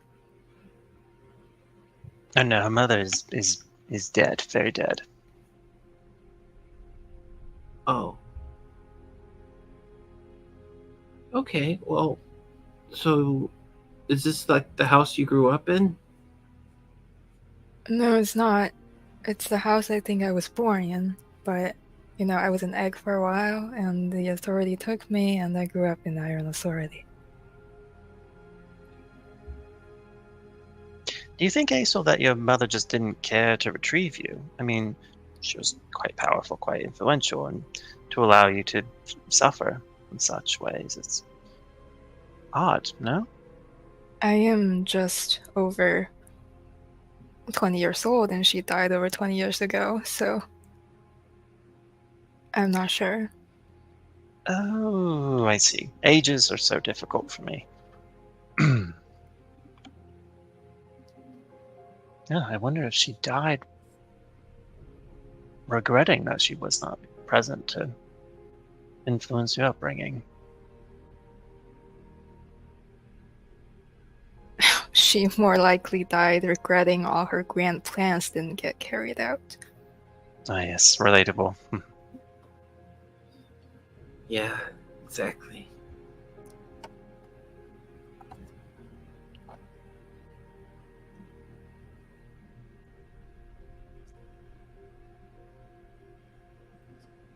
Anything else over breakfast? Not for me. Jinx has been missing from breakfast. You guys have realized this whole Oh. time. She's Oh, been on the top deck.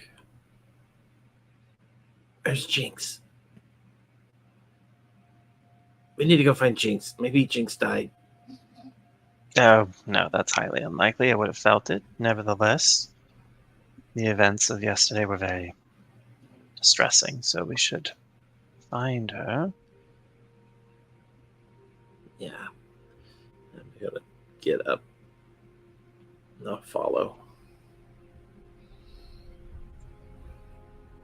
They find Yeah. Jinx sitting at the highest point of the ship, just staring up at the moons.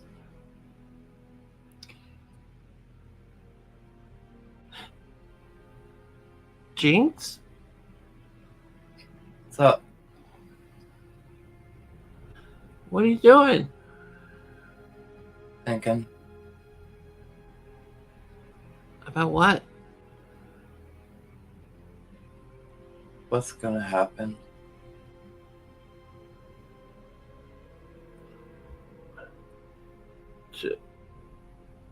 What do you mean? The full moon's in a couple days. In like a day. What does that mean? I mean, means the day the beast takes over.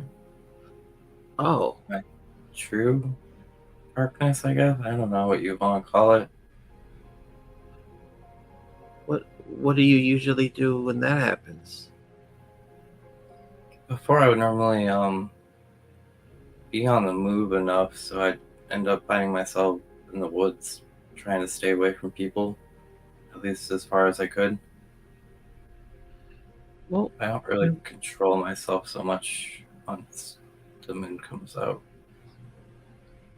we can like chain you up or contain you. Do you guys have silver chains? Um, I have.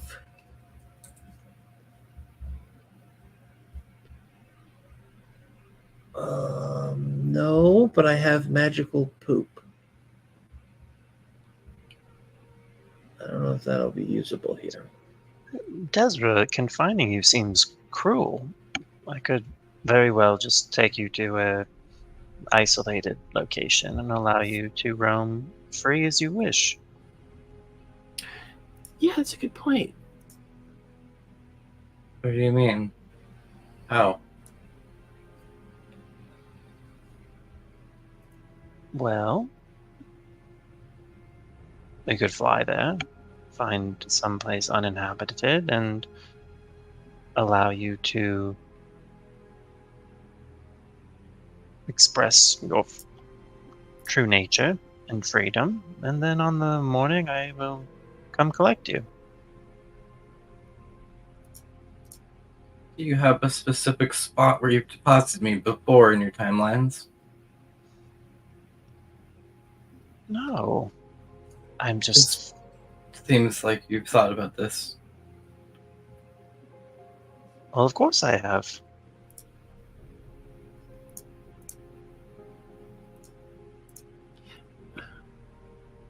You deserve to hunt. You deserve to be someplace beautiful. You deserve to revel in the transformation. Be a great crime to confine you, I think. Jinx, what do you want to do?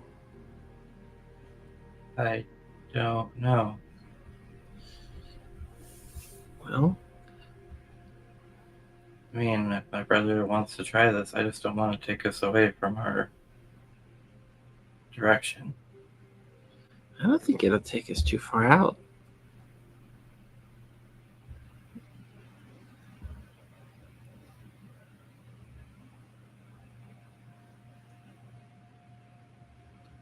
Where specifically, brother, is this place you speak of?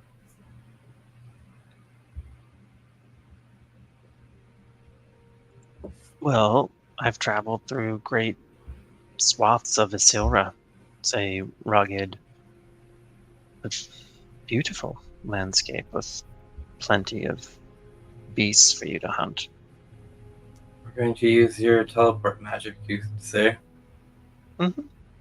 The magic that almost made us not get to the ship.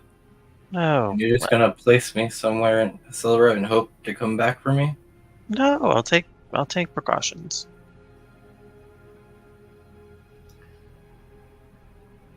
I This don't think, doesn't sound like it go wrong at all.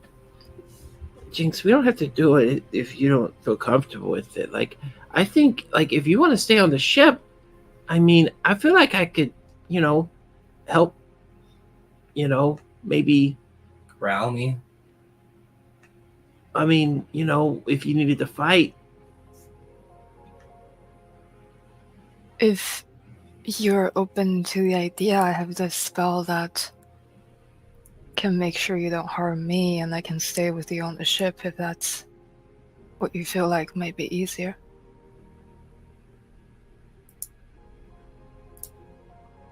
We could try it. I am down for any option at this point.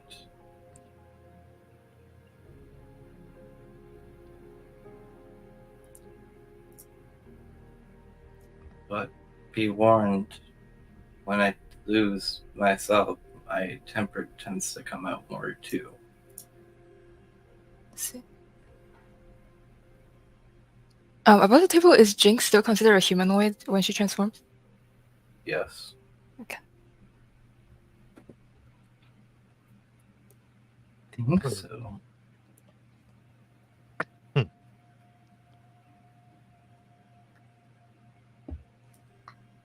There's a knock below. One. We've arrived near the mountain.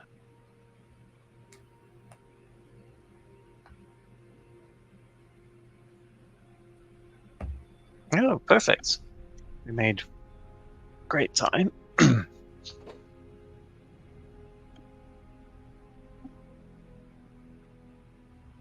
Shall we, everyone?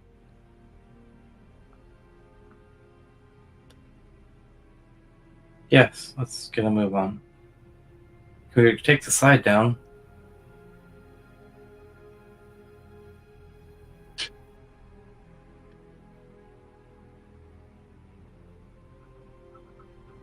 Brother, is that okay with you?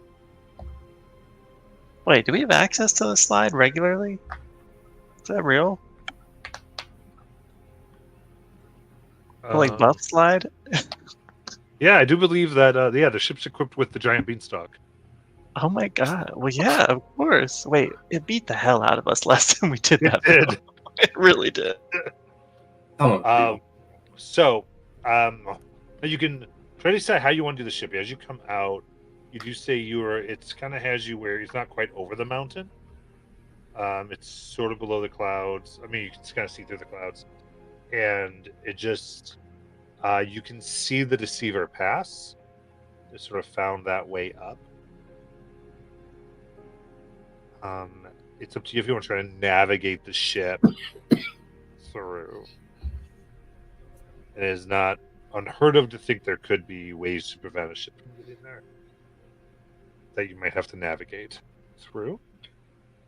Because this is the Deceiver. I think we should walk, but that's just my opinion.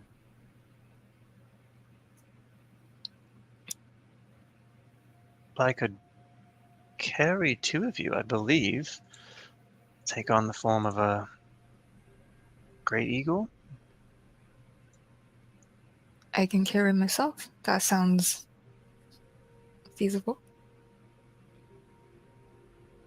Jinx has a broom, so you can carry Tara.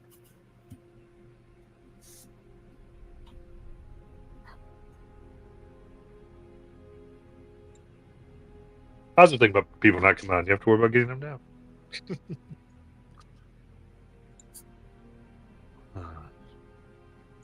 So then we leave the ship here?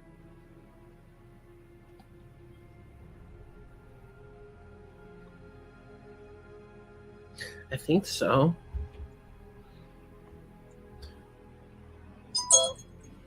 Beanstalk time. Oh god. It took so much Jinx more. runs over to the button or whatever there is to do it. Here we go. I'm sorry, I can't do it. I think it took like 30 HP off of me last time. I'm gonna fly Yeah, down. brother, you don't have to.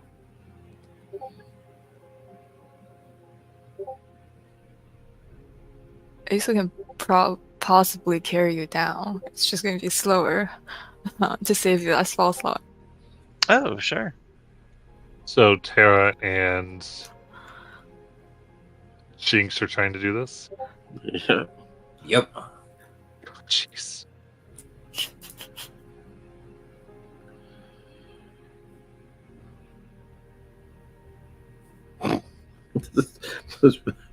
Visualizing it looks so ridiculous. Yep. Just this large beanstalk. Goes down.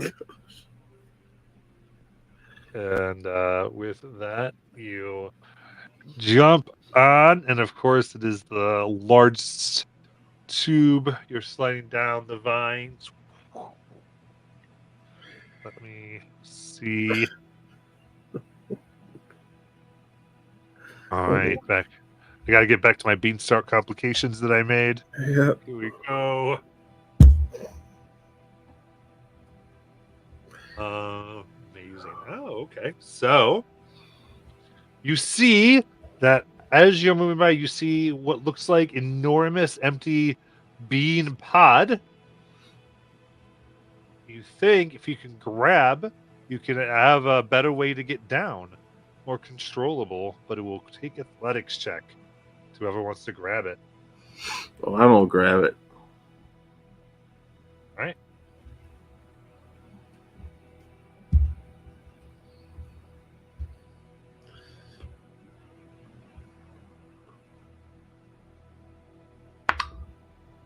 Oh yeah, that is really good. That is a 35.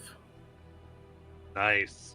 So you're able to get it and grab Jinx on. You're able to steer down the beanstalk. And okay.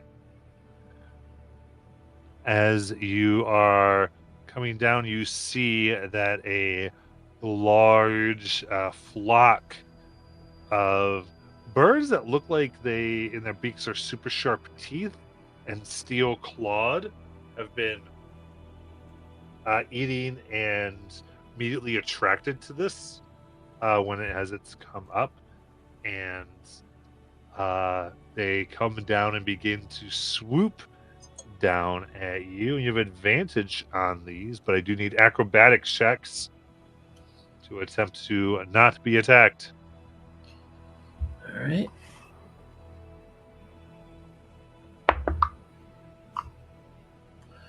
Might roll 11. better the second time. Oh yuck. 11 as well. Amazing. So they rip through your flesh, both of you, for a total of 20 slashing damage. Push on through. And then, let's see here. It was the last time you guys made it a water slide, which was funny with some magic.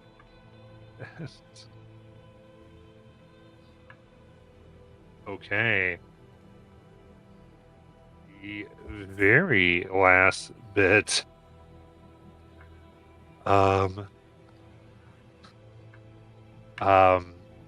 You're about 200 feet off the ground when you see, investigating this strange beanstalk, are two harpies. And I need, they begin to sing, scene, easy prey. I need a DC 12 wisdom saves to not jump off and fall the rest of the way. Oh no. Oh joy. Using my inspiration, I have. Yeah. Same. That's a 13. Oh wait, hold on. What's that hero point thing? What's that do again? And succeed a save. Yeah, I'm just gonna use that. I think I'm gonna roll. Okay. Wait, do I roll and then see it? You can. It turns a fail into a save. So it's Okay, let me check it first. Yeah, I'm gonna use it. perfect. With that, you come down safely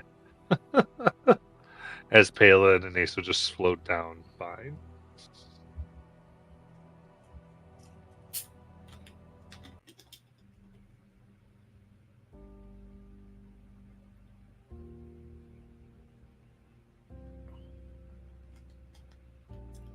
And you stand now at the base of what from afar looks like just rock. But since you're able to see and know and get this close, you can now see that it has been shaped into the form of a large fang. Near the tip is a 10-foot hole that you can get and find Deceiver's Pass.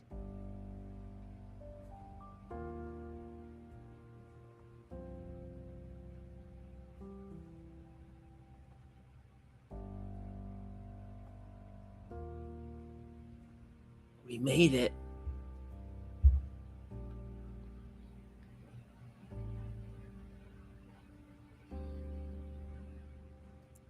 Let's continue on then.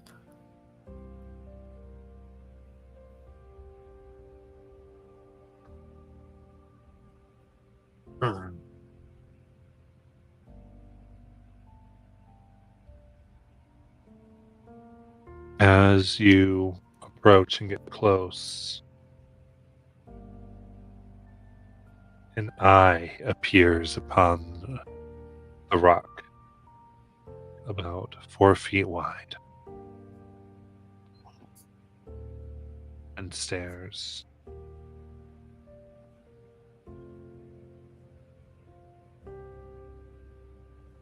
You hear the voice come into your minds.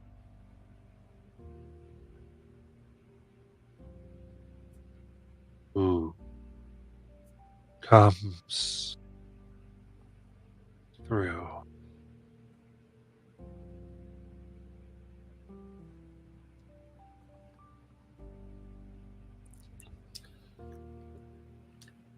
Terabelle.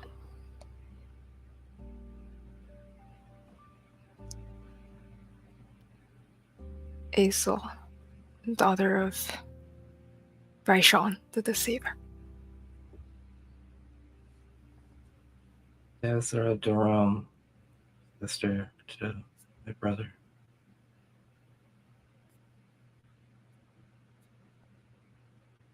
Palin Durham. No titles worth mentioning in this context.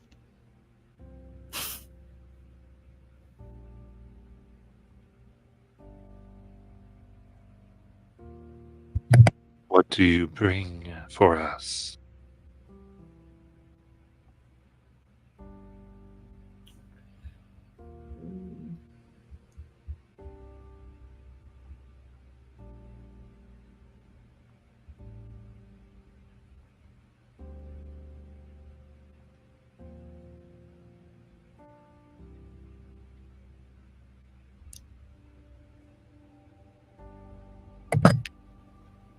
I bring my rightful claim to her legacy.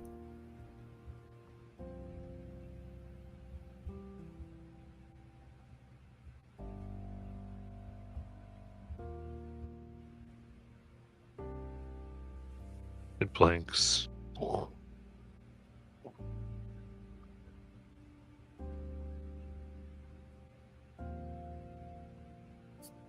We will not allow this. Cast away.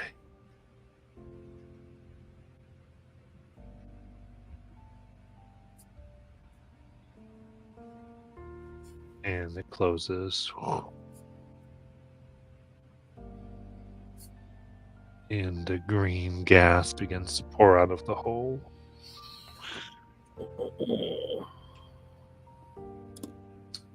You are far enough at this point where it doesn't quite touch you.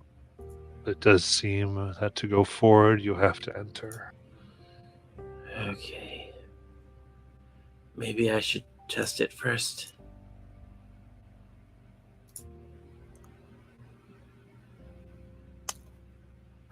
I wonder if we have a way to get around this.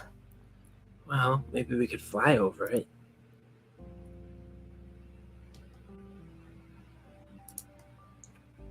Somewhat experimentally, Aelin's going to extend the staff of Magius and use it, its innate magic, to cast Gust of Wind.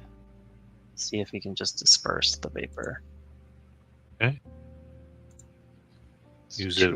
Charges. It makes a line that is clear. but it does not seem that there will be gone. They would fill in as soon as the gust is not there.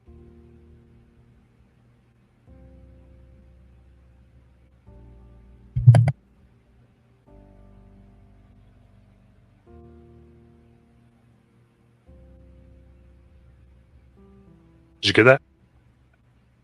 Yeah. Well, does it seem like? So it seems like, Matt, we blew the vapor away, and we could like make a run for it, possibly before it recoalesces. Gust of wind goes with you, right?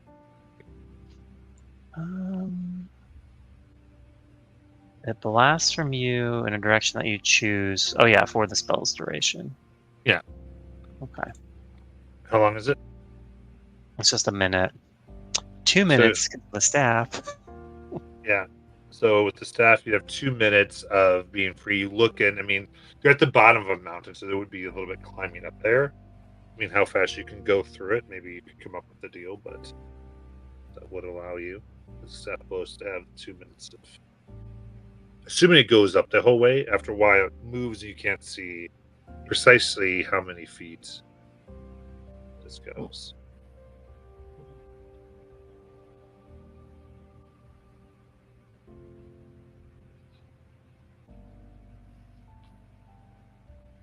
Well, do we think that the locking mechanism is arcane in nature, or does someone need to get out their tools?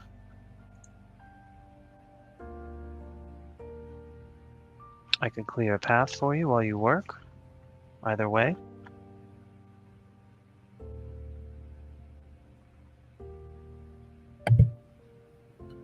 I mean, if we want to walk, I can. If you tie a rope to me, I can walk right up the mountain.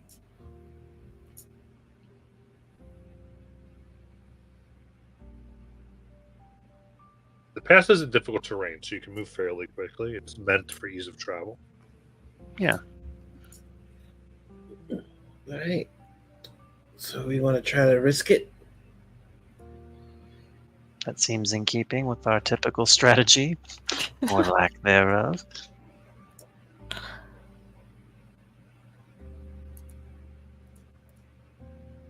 Okay. In that case, so what we'll do here is everyone tells me what they'd like to do. We have the wind up, and so for this, tell me what you're trying to do in order to keep everybody moving quickly to get through this before the poison winds come in.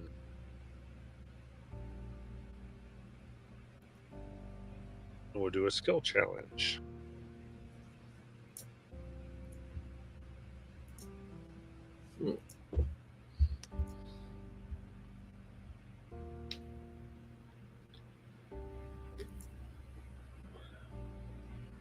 Two successes before two failures.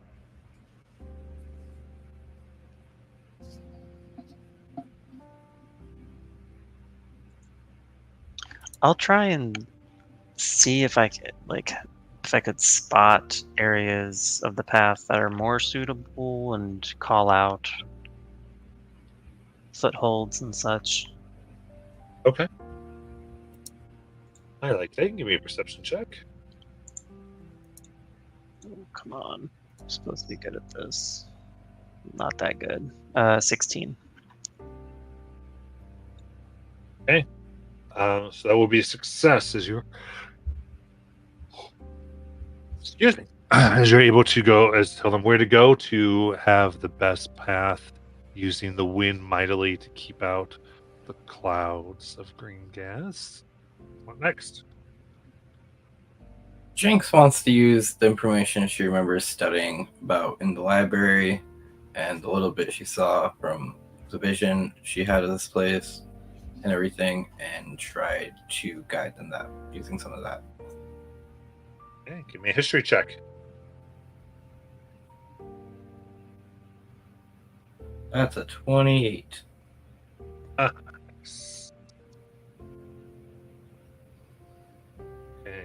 Now you can accumulate more successes, which will give you better deals here. You're at least through it. We'll see if you get a better advantageous position. Terra Valrizel. With Isol's knowledge of her breath weapon and like how clouds of the poison are supposed to work, can she try to help Palin and point out where the poisonous cloud might be less concentrated and easier to disperse in a way? Yeah, that would be Wisdom Arcana. Okay, that's actually worse than intelligence. How did that work? Okay. But that's a 17. There you go. Okay, yeah, just the way it flows, and occasionally poison gas goes an unexpected direction. Remember how your home can be somewhat tricky. That's you. Correct. And Terra. Gosh.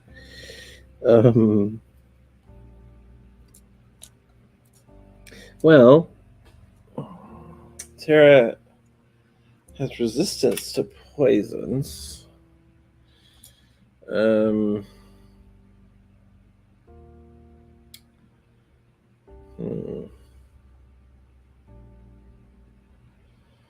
was trying to think if there's a way she could use that, but I don't think there is.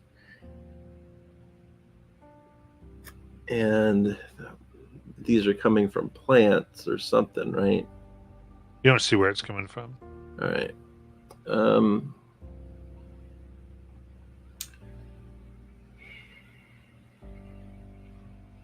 Well, let me try to see where it comes from then. That's what I'll do. Okay. Let's see what it might be coming from. And give me a perception check.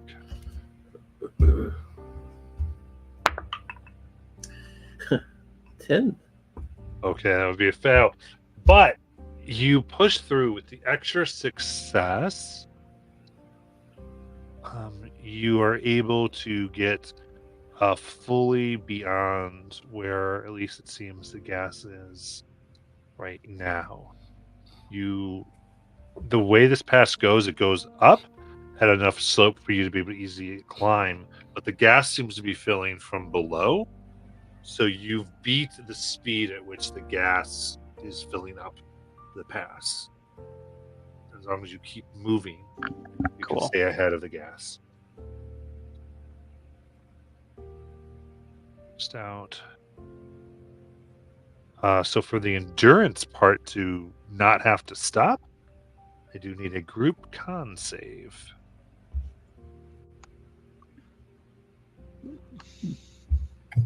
$24. Hold on. I think I can re-roll that. 30. Jeez Louise, 17. 16.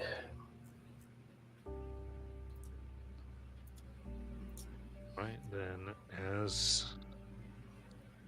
a group, you successfully push your way through.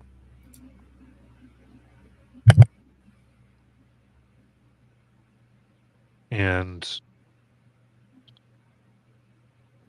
go at pretty much a I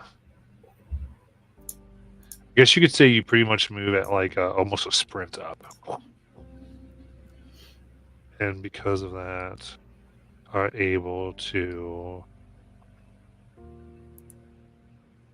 in a very short amount of time, you find it finally evens out. And you find yourself almost hidden from all view as you now look at what's set into the mountain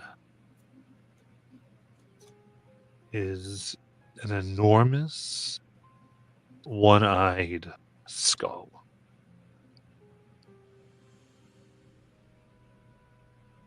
Stretches hundreds of feet wide. And in the one eye socket is a petrified eye.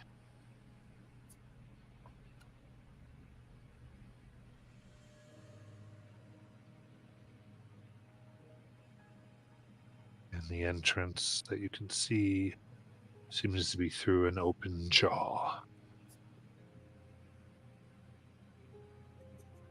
Around it, like looks like the skull of this creature had spiky protrusions, horns.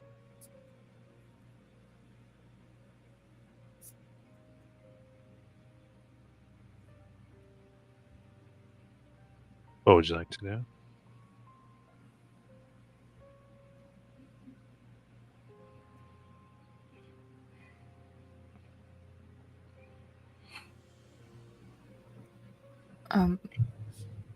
It's like to try to check for trap and such things as we approach the entrance. Give me a perception check.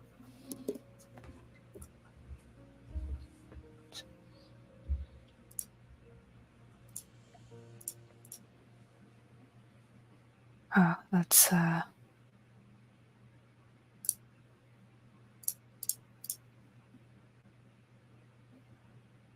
13. That's 13. 13. Yeah.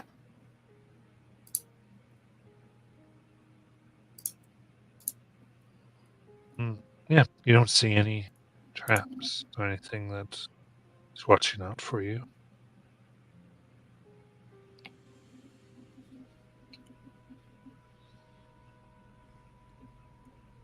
Well, I'll go through first.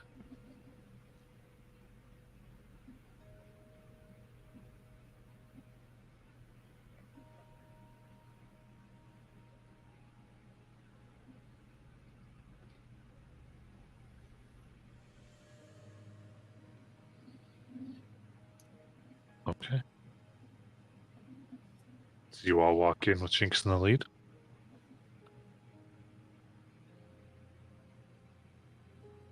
Yeah.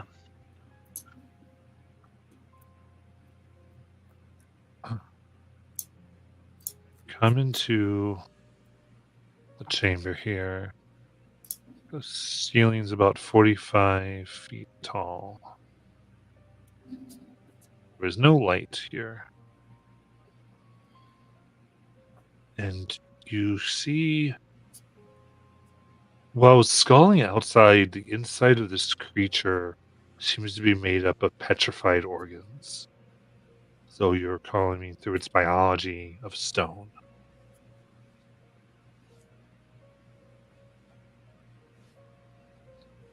Immediately within you, there are 7 circular pits that dot the floor. The largest is situated in the center of the chamber. Distant, echoing mumble that sounds throughout this place, as if a far-off chorus all speak different words at the same time.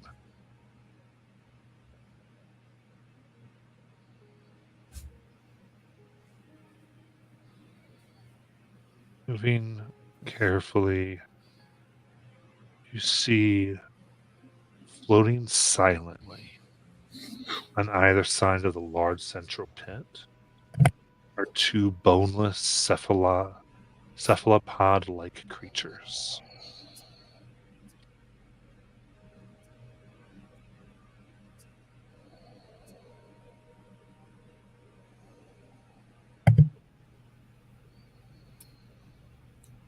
Good thing my brother did telepathic bond before we came in here, right? Oh, of course. I never leave home without it. From this chamber, there's a way to the east and one to the west that slowly curve in an organic way. What would you all like to do? Really quick, Matt. Did any of that muttering that we heard happen to be celestial, abyssal, draconic, infernal, primordial, or undercommon, or elvish, or Zemnian? It's unintelligible. Okay.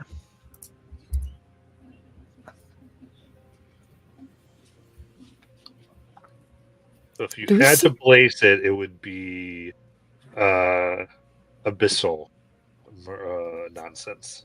Okay. Do we see anything in those pits that we are approaching? You want to get up and look? Well, probably not. I don't really want to get too close to it. It's hard to look down. I'll go look. I'll sneak over there and look down into the biggest one. Okay. You look down into the largest here. And you see at the bottom what look like pools of pink and red flesh with tens of mouths and eyes that kind of climb and move around and down here.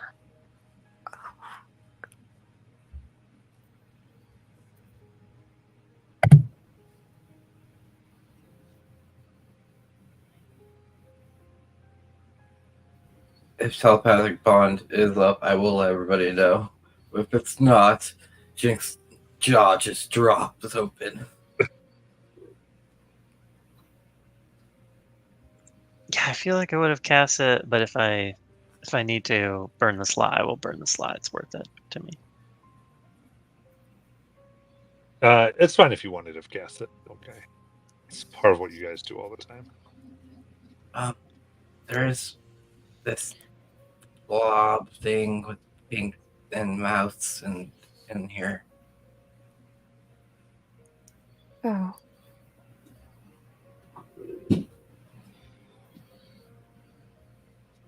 Desert, have you ever come across a creature of this sort in your travels?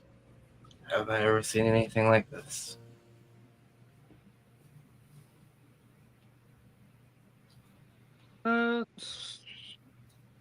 Give me 2d6.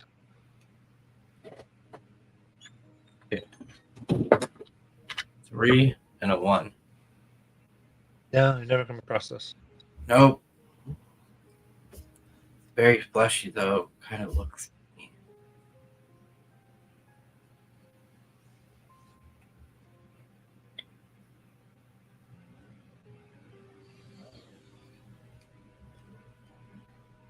Want me to go check it out more?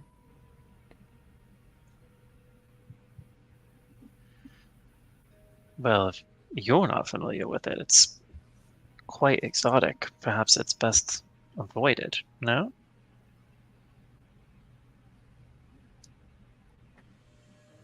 Hey, so this is your home. What do you think? I don't know what this fleshy thing is, but it might be best not to provoke it. It does remind me of the description of the people who died suffering from the poison, though. It said they melted away, didn't it? True. So maybe I shouldn't try it. Probably poisoned. Alright. You want me to check out another hole, or you guys want to check out holes?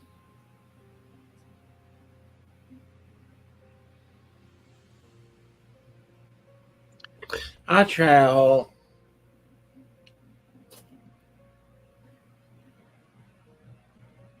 Now there's 2 passages, but you look into one of the holes. I have the other one, so not the center. And here,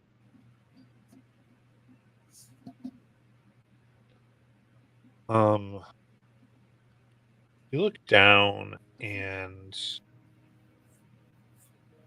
it's like strange mushrooms and fungus grow. But as you stare at them, you see eyes opening up on them and little mouths. As it moves suddenly to catch a passing bird. Guys, there's a lot of monsters in here. What do you see? I see a mouth that's trying to catch a bird.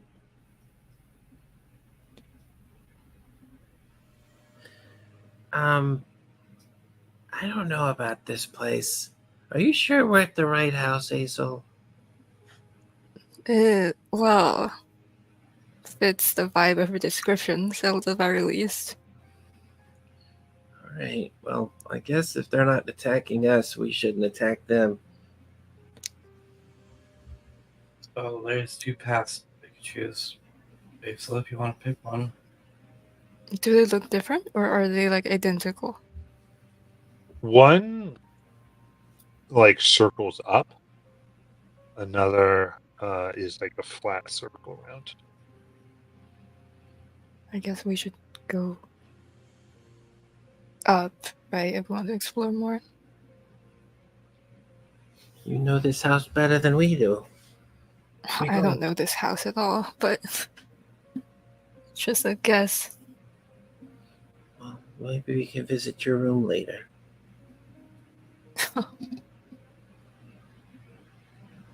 We'll see what little Hazel had in her room.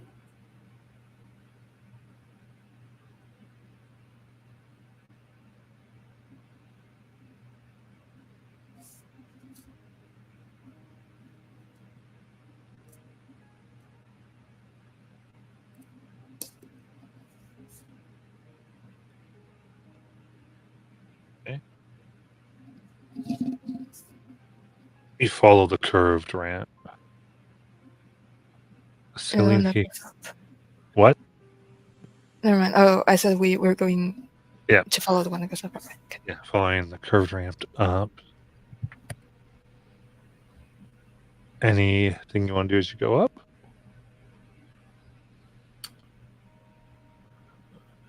Do we see any other doors? There's only 2 ones.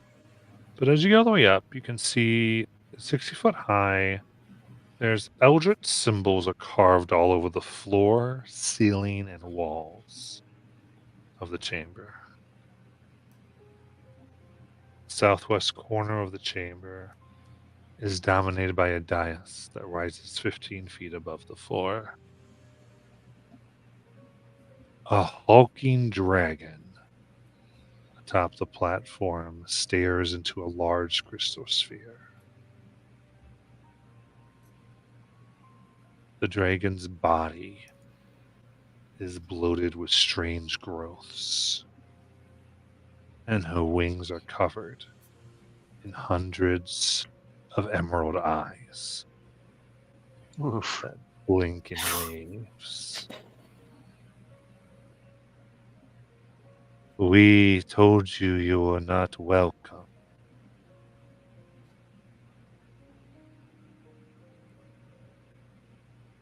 Maybe it's my turn to tell you that you're not. Huh.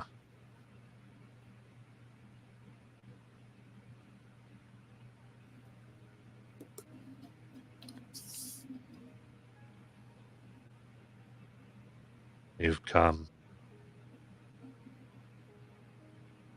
to simply take from me and we. Who are you exactly?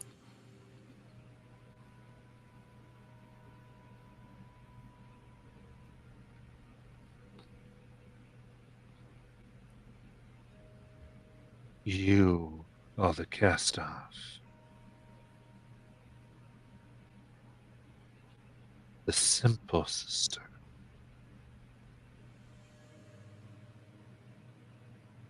We result of those who took you's ignorance. We are your sisters. You should not have returned.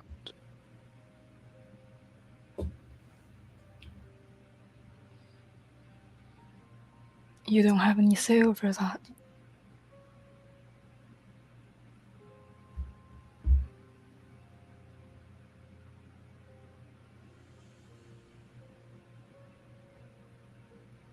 Oh, angry.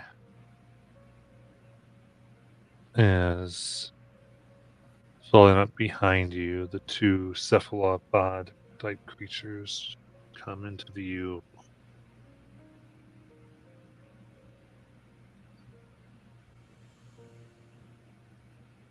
And you will join the slaves.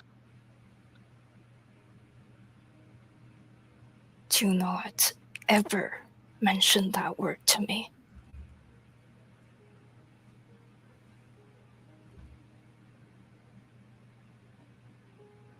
All right, let me get this up. Hey. Going up, picking a fight with 4 people to the dragon. Dragon with a lot of eyes. And friends. It's got 2 friends. We have 4 people. Very good. 43. It's cool. I've been rolling backup characters. I'm very excited. Yeah, I made mine. We're totally good. And then...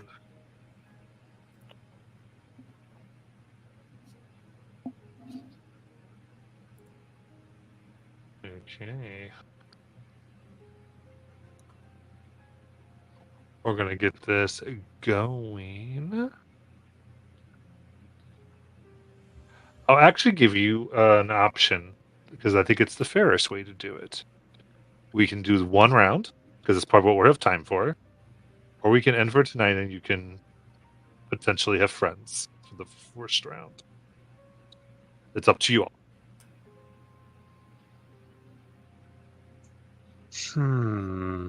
Let's do a round.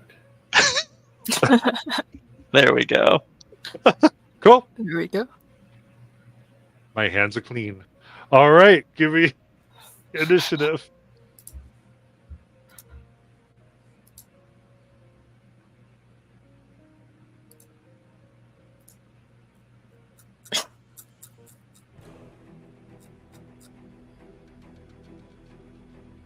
All right, looking good. All right, so I'll describe this a little bit to you here. All right, where you are currently, the dragon on the dais would be 70 feet from you. The creatures that float above you are about 20 feet in the air and otherwise 10 feet. And Terabel, it is your turn. All right. Everything's in the air. The dragon's not. The dragon's not. All They're right. about 60 feet. 60 feet away. Mhm. All right.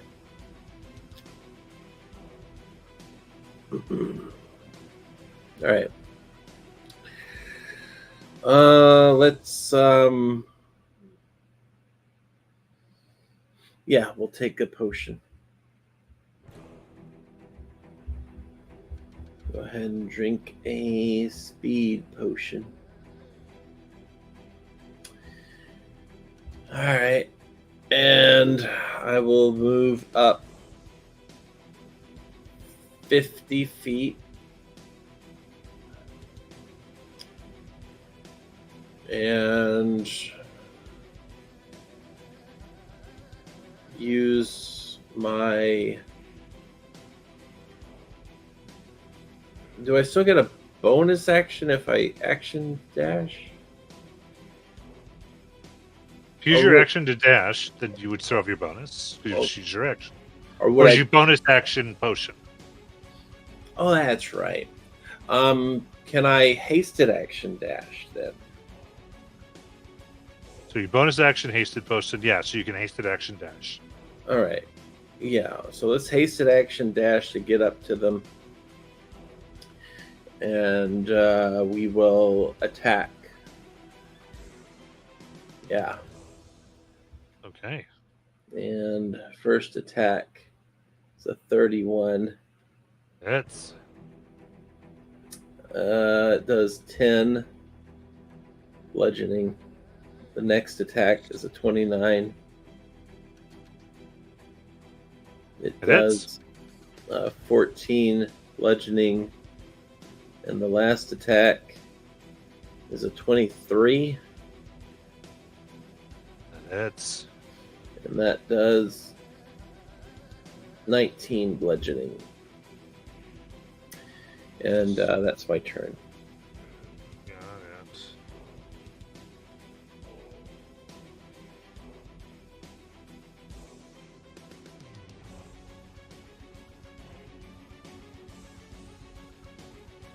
Okay.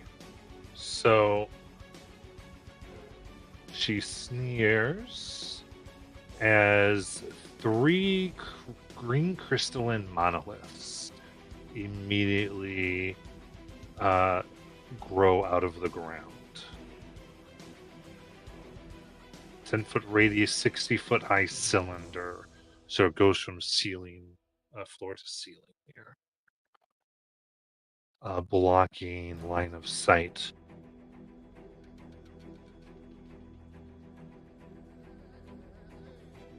Jinx.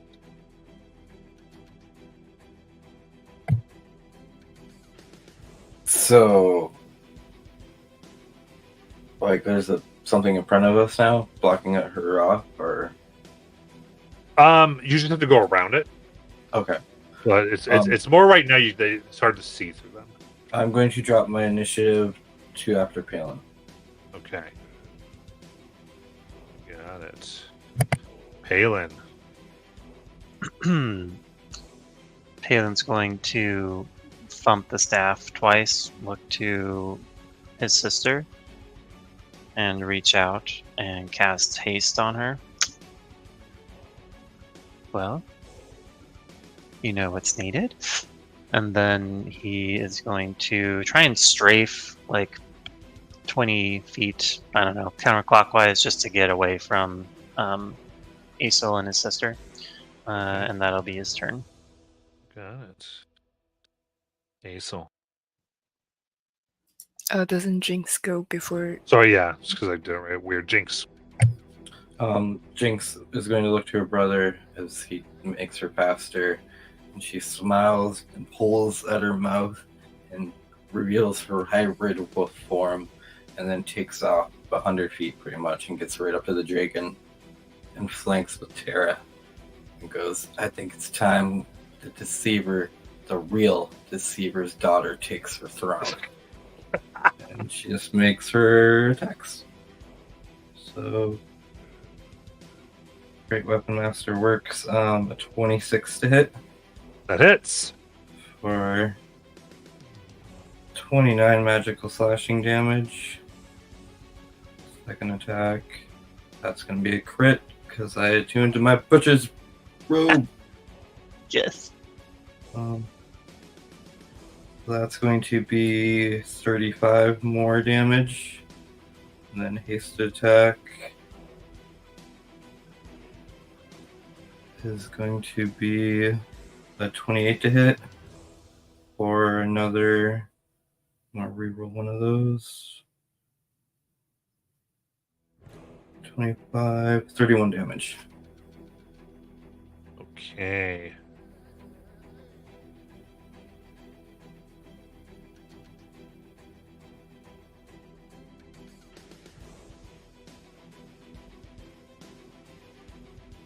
You got it.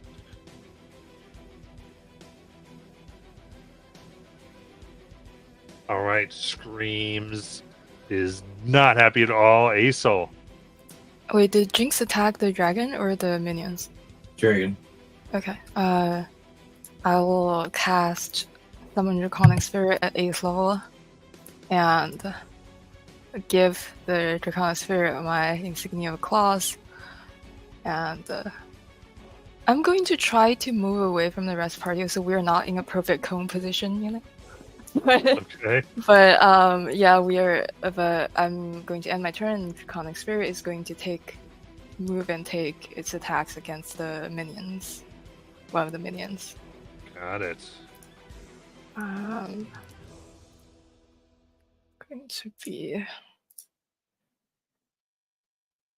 a 32 hit for 6 plus 13, that is 18 slashing, and second attack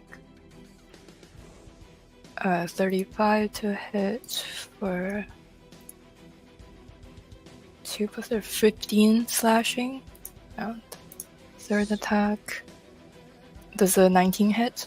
Yes. Okay, which is 1 plus 14 slashing, and the last attack. Does it 18 hit? 18 hits.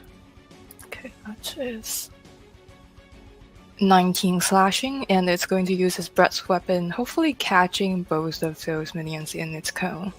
And it's a 30-foot cone, so Dex 22 save.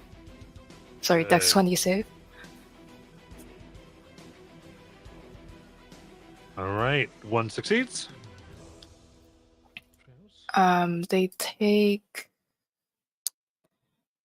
8 acid if they fail, and 4 if they succeed.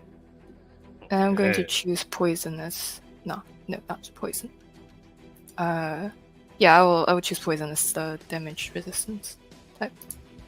Okay. You can roll another d6 because I don't think anybody used the damage boost. Oh, and an additional d6. Okay, I'll roll that. Yeah. So that is another 2 damage to them. Yeah.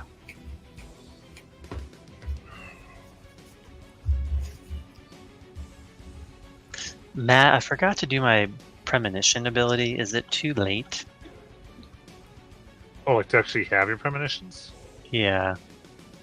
What does that just give you the dice? This is like the boon that you gave me, where I roll after I roll initiative, I make an intelligence saving throw, and then based on the number, the GM will describe a flash of images, possibly giving you clues to the Oh. battle's future. Yeah. Okay, I forgot it last time. You roll Need it to and we'll write see it what down. you get. That was a 17. 17. Okay. Absolutely. Fire, are you proud of me? 100%. So you have a quick vision. You see there is a eye-shaped sculpture very near her, and you can see her moving through as if it is not there.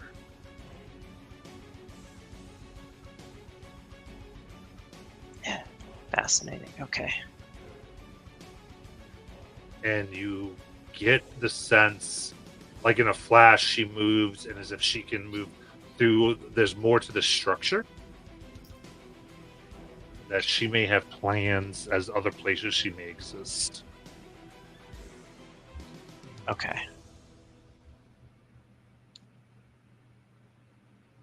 Thank you.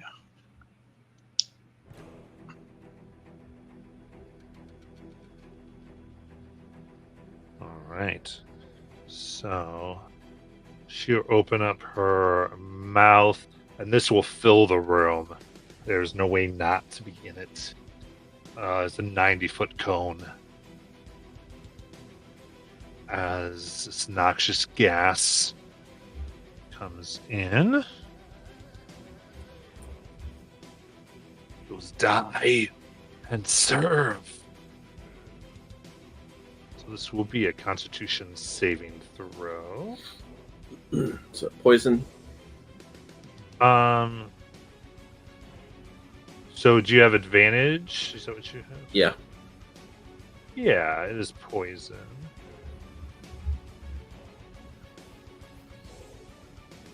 Does it bypass any sort of resistance immunity?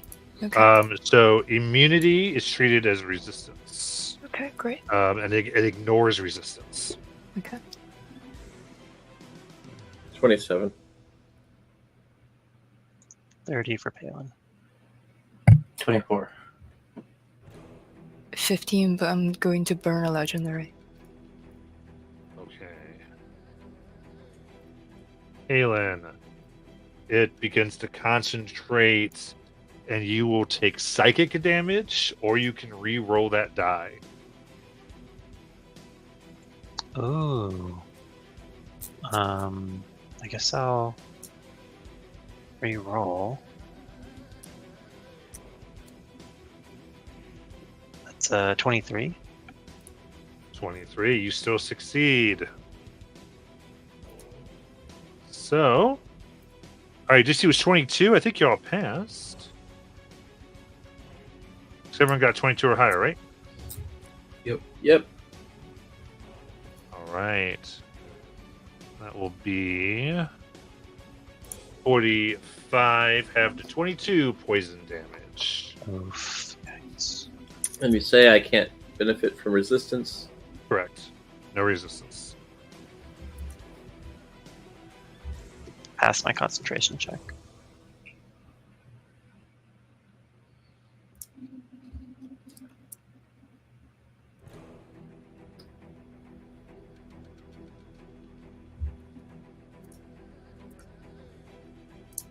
So with that,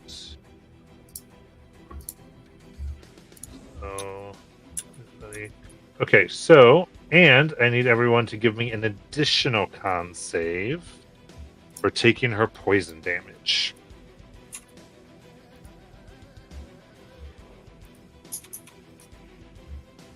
Natural 1. 16. 25. 19. Or no, I'll burn my hero token thing. Hero point. This seems Okay. important. Okay. So then just Jinx. All right, Jinx, you have a point of corruption. On her. What's that? Wait, that sounds cool. Checks out.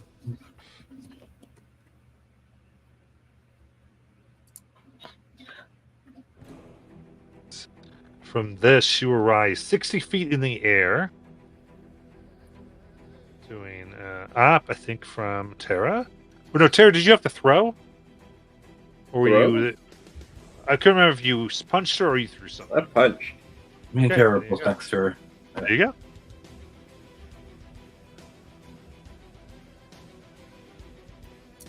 25 27. It hits. for max damage 34. 14.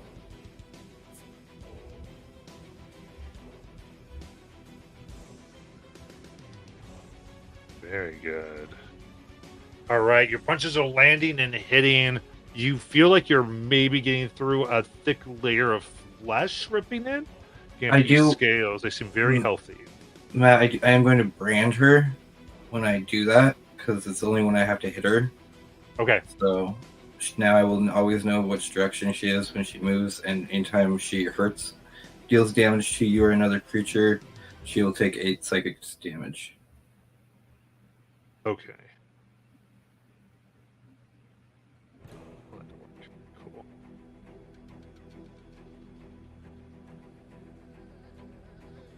Okay, in that case.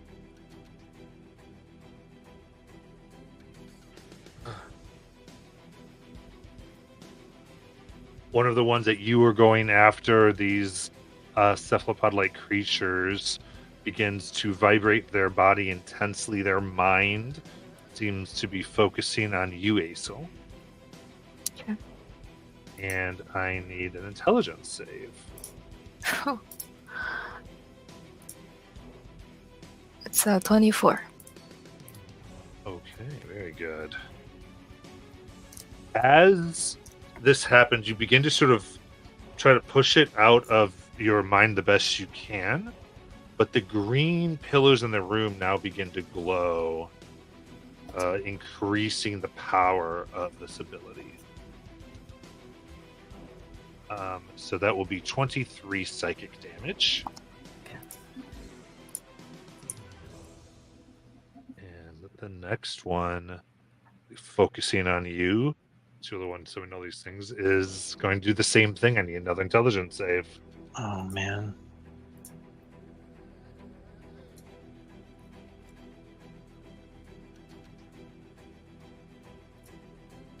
Oh, it's me again? Yes, so it's Alright, that's 18. 18. That will do it again. So basically, what here is these things are giving y'all vulnerability to psychic. Ah. What's going on? What I'm doing is rolling the appropriate dice in the first place. So that's a 21 psychic. Okay.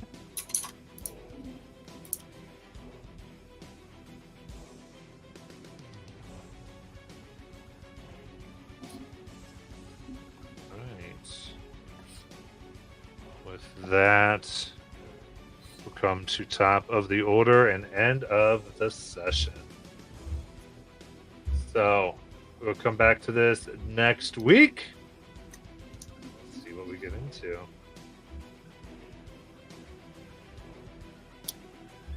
We survived one round, guys.